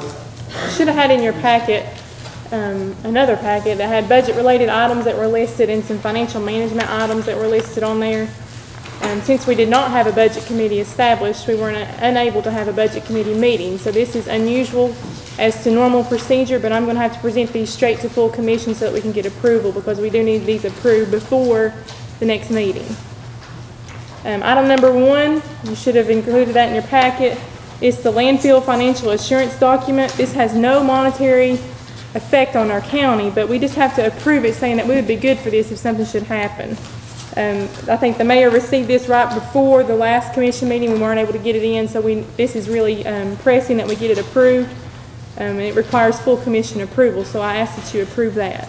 And this is an ongoing report due back to the state of Tennessee, and like you said, no money, so the chair will entertain a motion. Motion to approve. Second.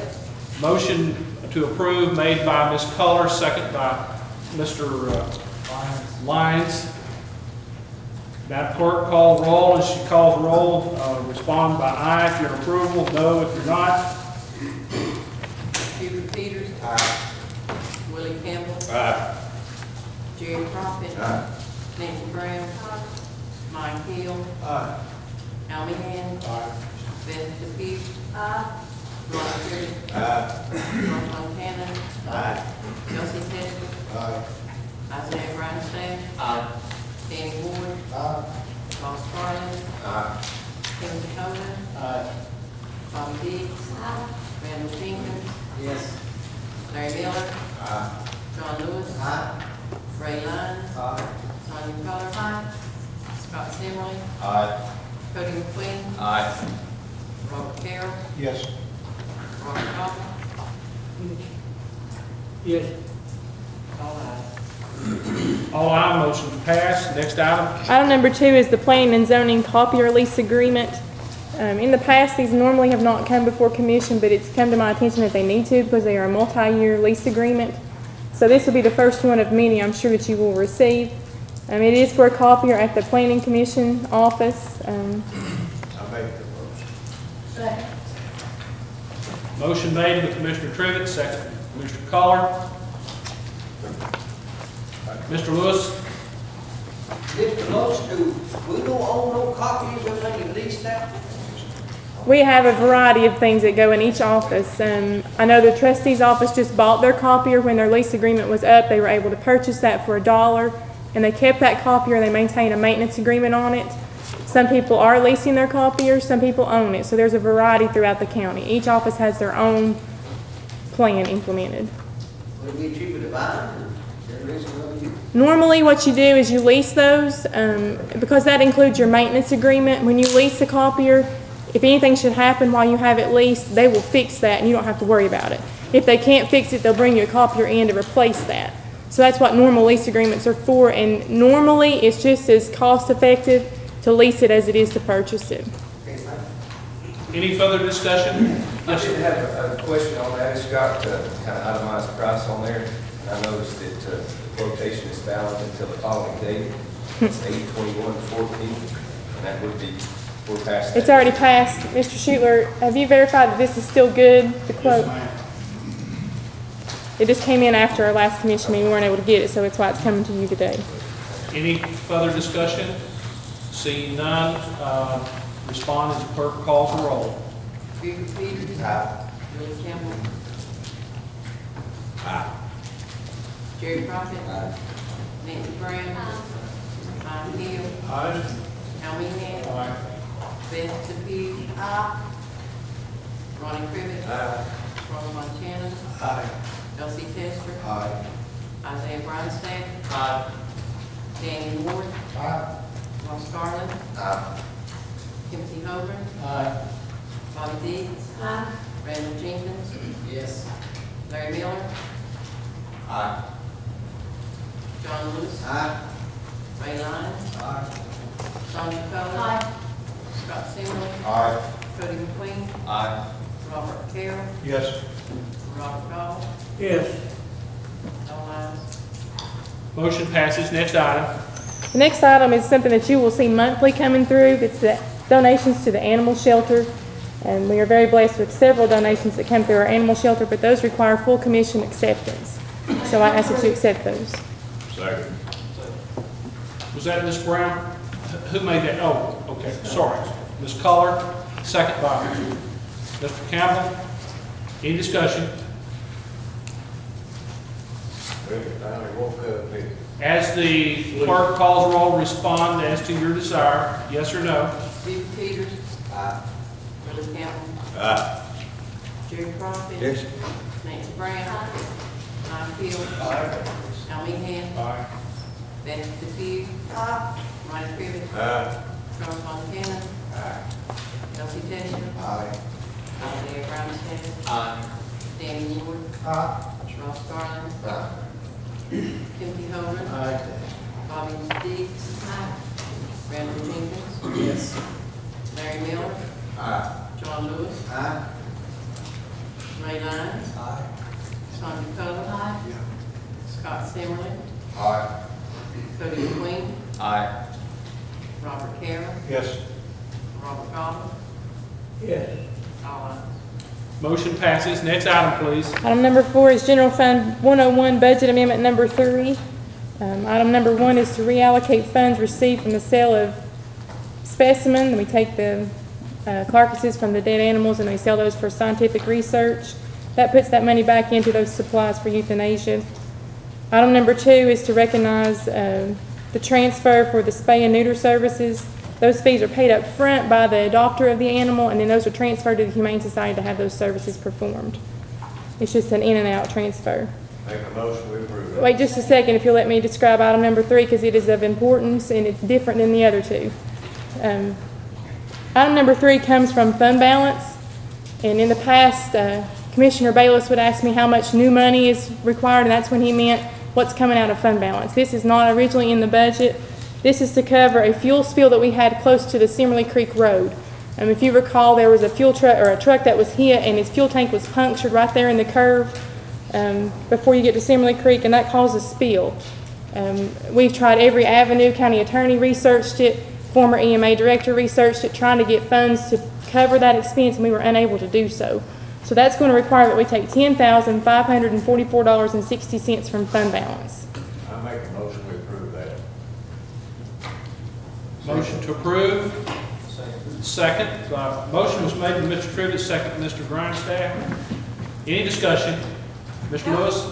Mr. Lewis, on that spill, you mean we can't get no money, our law, you can't get no money on them people? As I just said, our county attorney had worked on it, our former EMA director had worked on it, I think the mayor had even worked on it. We've tried every avenue possible, and it's, if you recall, that spill was several months ago, maybe even close to 2 years. I don't remember the exact date, but it's been a long time and we've been working continuously to get that, but there's no avenue that we can locate. If the lawyer, have we sued? Not at this point. At the time this occurred, it's been July of 2013, so we're beyond a year at this point. But at the time it occurred, we had multiple meetings, the mayor, along with former County Attorney Bowers and myself and TDEC officials. The responsible party was in fact the driver of a vehicle that hit a logging truck, and she passed away. The logging truck had no fault in it, so they couldn't be held responsible for the cleanup of diesel fuel. We looked into the avenues of pursuing any type of recovery, and it would have required either a filing in federal court or opening the estate of a deceased person to try and recover this, and those avenues did not prove fruitful. So the decision was made at that time that there was no recovery for the county. And there is a piece of correspondence provided to you from Attorney Bowers and his research, and believe me, EMA Director and myself, we had multiple meetings with TDEC in Johnson City. So it's just not feasible to bring litigation. It would be better to go ahead and pay the cost.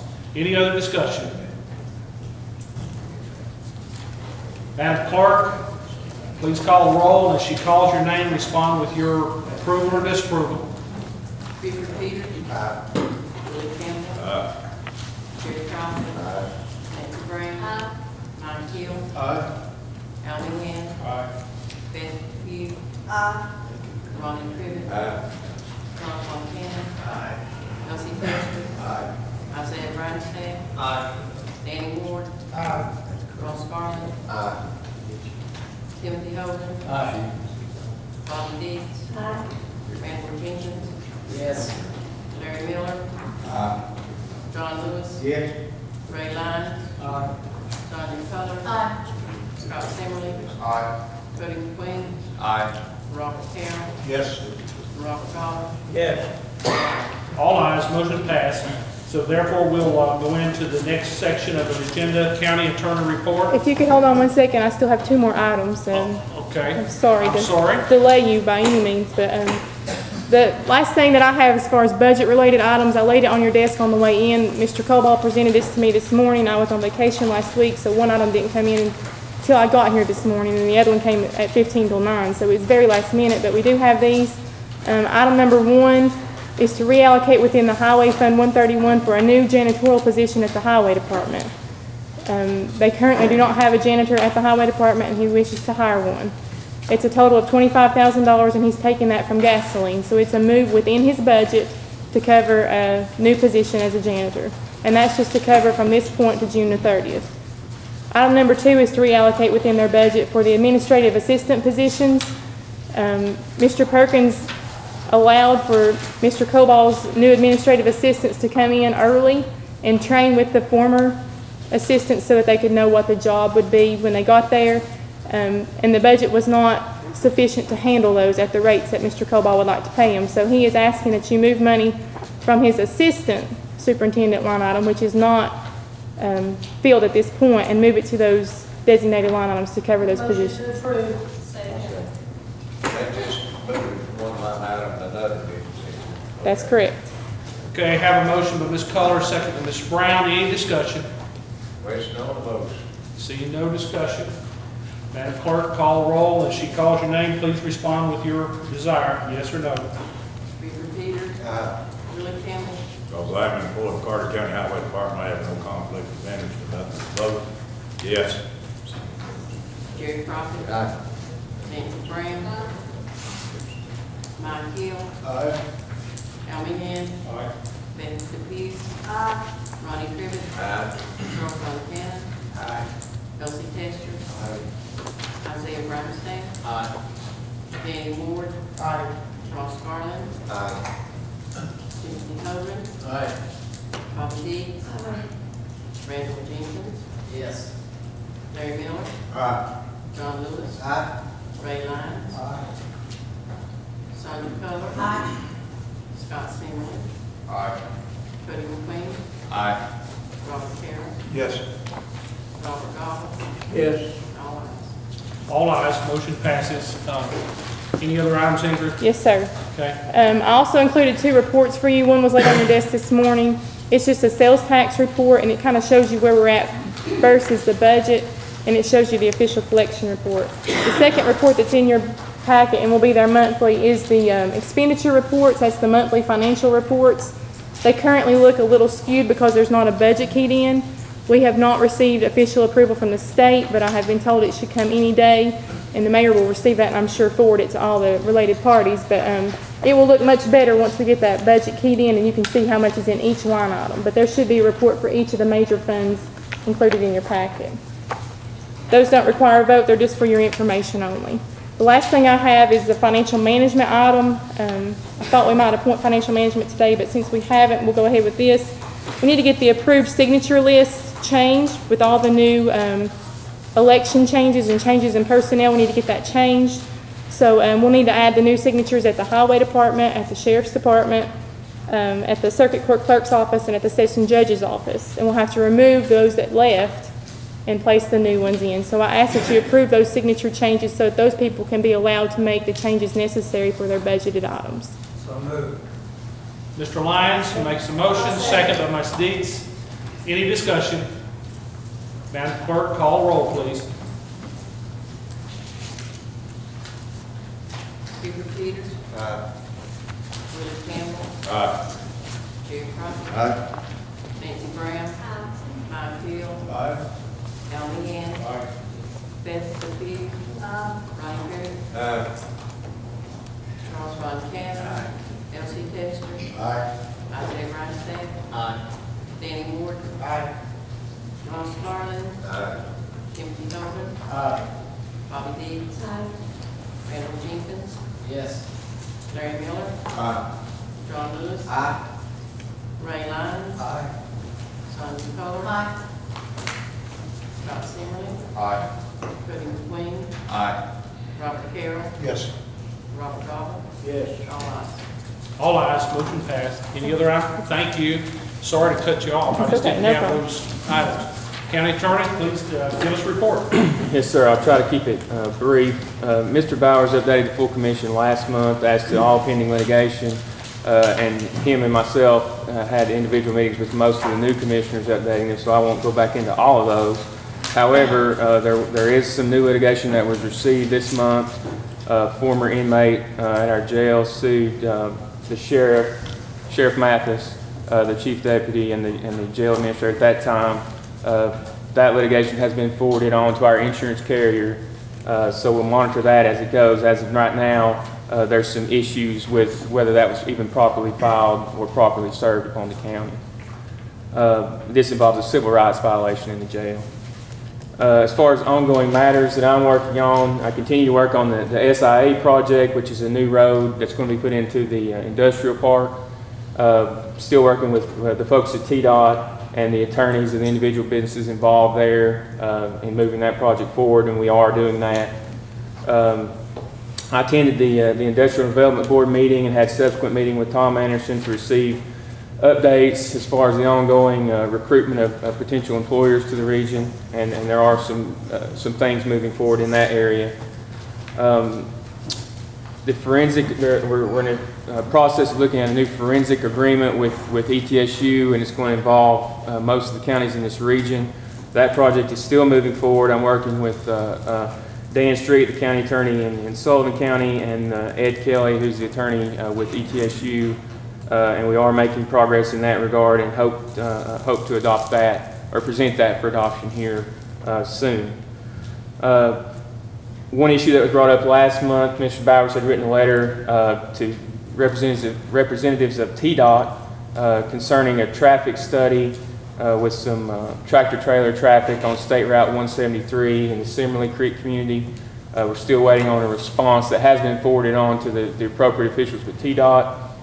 And they are presumably in the process of taking action to do a study to see if we can get some relief for the folks there in that community. Also this month, obviously prepared 2 resolutions that were presented before you today. Researched some significant issues this month. One was an issue for the Highway Committee as far as a vision obstruction at one of our intersections. There was a travel issue this month that came up for the animal shelter as far as liability and insurance coverage for travel. That was addressed. There was an open records request of Sheriff Lunsford's office that was researched and addressed. I did some significant research concerning the authority, the methods of appointment, the composition of the various boards and committees, and I think my presence has been requested at this upcoming meeting of the nominated committee next Monday, where I can hopefully assist you all any way I can in the process of appointing each of those boards and committees. I handled an employment issue this month for a county employee in the assessor's office, and recently researched a right-of-way issue for the sheriff's office to help ascertain a proper access point to a piece of property to help avoid some liability for the county there. And that's all I had this month. Thank you. Let me ask Mr. Lowe, county attorney. You know, we started selling property the county owned. And we sold 2 pieces, and we're supposed to sell some more of it. That is dropped or fallen through, or nobody's following through with that. What's the status on that? I still have an open file on that in my office, and yes, that is something that I'm working on now that I've inherited that file. And I had done some research last month, and I think I've got at least a couple more pieces identified that we can move forward with. And I'll have to get with Mr. Lowe as far as. Push that ASAP if we can. The attorney reviews that and does his title work before we sell it. That way we know we have a good, clean deed before we put anything in that. I would not feel comfortable by pressing that until we have a good, clean title on any piece of property that we sell. That's why I asked him. Correct. Right. And there's a difference in process of selling properties that the county owns that we acquired by deed versus property we own that was acquired by tax sale. The easiest process is the ones acquired by deed, and that's the ones I'm working to identify. They'll be quicker. So I am working on that. We appreciate it to get on that and see if we can't get some property sold, get some more money back in here. We're broke, debt service. Certainly. It won't go into debt service, but I appreciate your idea. Well, I think when we set this up 2 years ago, the plan was to do 5 or 6 initially. County attorney chose not to do that. This is a new process for us, working with finance directors, so they worked into, and there's about 32, 33, something like that total. And I'm certain now that we've got an election, all that kind of stuff behind us, we can work diligently toward that, because it is important that we get those back on the books. Yes, sir. Mr. Chairman, I think it was talked about at that time, if any of that property might be usable by Park and Rec, that it be looked into to them, which I don't think there is, but any of that property that might be used for Park and Rec, that they be considered for that. Commissioner comments. Mr. Lewis. About every month, we have these resolutions come down, and I'm sure these new people don't know nothing about them. And it's hard to understand somebody's been here for a long time. So it seems like when you want something going to pass in this, Mr. Livingston took the word out of the mouth, just want to push it on us, and most times we don't know what's about. And a lot of times somebody make a motion to forego the reading on it, and you still don't know nothing about it. So I'm going to make a motion here before we pass any kind of resolutions or anything for this county that we have at least 2 readings on it. And on the second reading, that we meet down here about 30 minutes earlier from the commission meeting, and let our attorney here tell us what this resolution is all about. I'll second that motion. That's right. It's a good motion. And we might have the attorney to look up and put the proper paperwork in. Do we have first and second reading on this stuff? Most of the things you can probably do that. There will be some things that will not be allowed. Finance Director Loach has comment. Just for instance, today the resolution to put Mr. Cobal as a signer, if we had to wait for 2 readings, we would be in serious trouble with the bank. They were kind enough to let us wait from the 1st of September till September 15th, and I'm supposed to advance this to them as soon as it is signed. If I have to wait for 2 readings on that resolution, Mr. Cobal will not be able to sign checks. So I understand what you're talking about, and there are a majority of resolutions, but you might want to make an exception for certain ones. Okay, now, things like that can't be divorced. But I'm talking about something that's got to do with the people, like this, inspector's job and things like that, that we really don't understand what's going on. And I do try to do the research, when we put ICS and SCU on there, ain't nobody know what that stuff means. And we need to have the reading, and then think about it, and the second reading, have an attorney to explain to us what we're voting on. Motion on? Something you can't. Okay. Any other discussion, Mr. Meehan? Follow up on John's comment. It might be better to have the attorney during a regular session rather than bring him in early, because he is on a retainer and we would have to pay for his time. Is that correct? That's correct. So I would much prefer to do that kind of business during our regular session. So basically, as I understand the motion to have minimum of 2 readings on new issues, new major issues. There's always an exception that can be made if the situation warrants it. Have a motion made to Mr. Lewis, seconded by Mr. Trivett. As the clerk calls a roll, please respond with your desire, yes or no. Victor Peters. No. Willie Campbell. Nope. Jerry Prophet. Aye. Yes. Nancy Brown. Yes. Mike Hill. Yes. Al Meehan. I get a point of information. Are we voting to have the attorney come in? Yes, absolutely, just as discussed. Okay. No. No, sir, let me clarify that. We're voting that we would have the attorney here during the meeting, not earlier. Yes, sir. Yeah. Aye. Beth Depew. Ronnie Trivett. Aye. Charles Von Cannon. Aye. Elsie Testor. No. Isaiah Brownstain. Aye. Danny Ward. No. Ross Garland. No. Timothy Hogan. Aye. Bobby Dees. No. Randall Jenkins. Yes. Larry Miller. Aye. John Lewis. Aye. Ray Lyons. No. Sonia Coler. No. Scott Simmerly. Aye. Cody McQueen. Aye.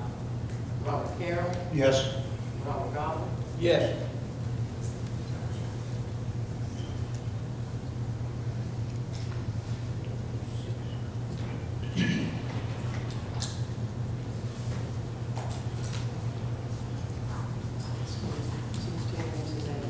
$16,000. 16 ayes, 8 noes, motion passes. Any other commission comments?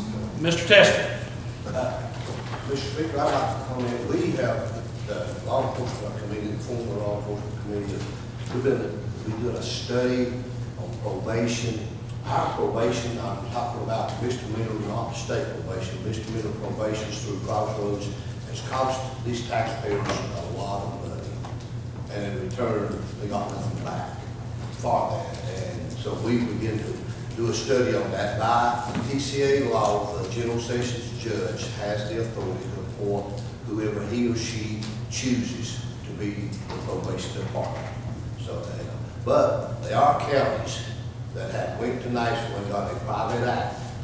We studied some of those counties to get a private act to have a county road probation office. I've had Miss Ingrid and some prior commissioners, we went to different counties and studied this. Right now, the way it's set up, we're asking the taxpayers of Carter County, this is misdemeanor probation, to fund, to house inmates, to feed inmates, to pay inmates' medical bills, and the whole bar, and we get nothing. The taxpayer gets nothing back in return for that off the probation department. If it's a state inmate, yes, they do get money back. And it got, the way it got out of hand and mismanaged. It kept putting people in, 7, 8 years, people still in the state. They should have been turned loose at our expense. And so we checked with some counties. One county that we checked out, they turned in like $250,000 a year back into the general fund. If we go this route, there will be startup costs. If we go this route, the first year, we're not going to let's look at it realistic. However, right now, we're still studying it. I'm thinking now, been talking with our new sessions judge, this may work itself out. But I just want the commission to know if we do this, we need to do this and have this down there in Nashville by January 2015.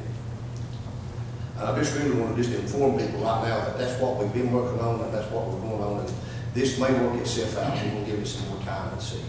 Mr. Tester, tell them about how many's on probation over there now and how much money's that they're generating. I don't know that now. It was 1,200 and some people on probation. And some of the figures looked up to $500,000 to $600,000 they're taking in over there. This is a problem that we've had for quite some time, and I would recommend that, the session judge has got to be in agreement, this commission's got to be in agreement, but we've got to start somewhere. So, Mr. Tester, why don't you contact Rick Hall over in Johnson City with CTASC and see what they can do to help us with this thing, because this is a very serious issue, lots of money involved, and we need the I's dotted and T's crossed in order to be able to make a decision here. And just try and do it on our own, I don't think is the right way to go. I would reach out to them, and if anyone else has other suggestions or recommendations, but I think we need to get this into the form of a major project and start moving with it, okay? It may not be necessary. We're going to see, we have a Newport system now, they may stop and change the way the business is done in the past. If so, it won't be necessary. We're watching it, and I'll be in contact with the new judge and stuff to see what's going on. Okay, any additional commissioner comments? Mr. Lyons. Mr. Mayor, I'd like to just speak briefly if I could. Yes, sir. I ran on the promise that I'd try to do the right thing. And I would try to bring leadership and team building to this commission. We've obviously had a vote today, 2 or 3 votes. It's been very difficult. And what I would like to say is I hope that we can put our agendas aside. Even as hard as it is, I voted against a real good person, a good friend, and I voted from my heart on that. So what I would like to ask is that we try to get together as a body, through committees, work together, and try not to let these things in the past hold us back, but that we move forward together for the citizens of Carter County. That's why we were elected, and I hope that I can work with every one of you. Even though I may have voted the wrong way in terms of what you thought, I hope that I can work with you.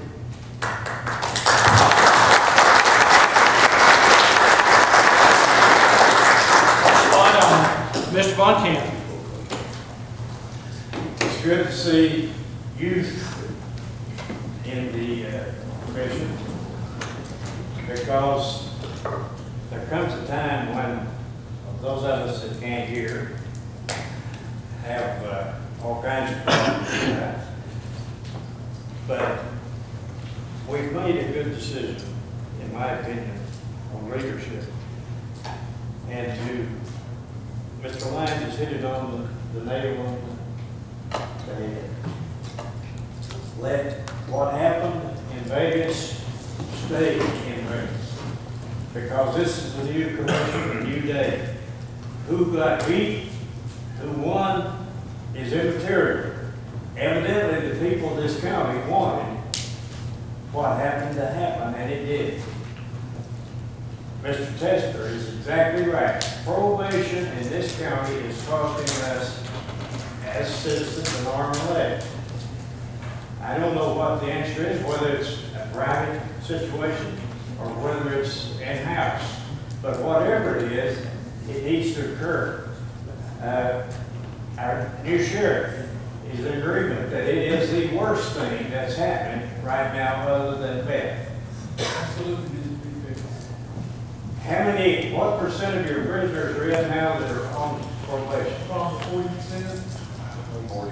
At least maybe 50%. It's extremely high, and when you get into the medical bills aspect of it. My numbers say 42%, And if it is even close to that, and it's probably more than that, there's where your population of jail could come down. You could reduce people, you could reduce a lot of things. I thank you for the nomination. I will say this, since 3:30 this morning, I've been trying to pass a kiddish stone. And when she nominated me, I think I passed it. Commissioner Let's Brown. work together. Let's work together. We've got to, people elected us to do that. Commissioner Brown. I'd just like to say, I didn't get the committee on it, but I'm past that.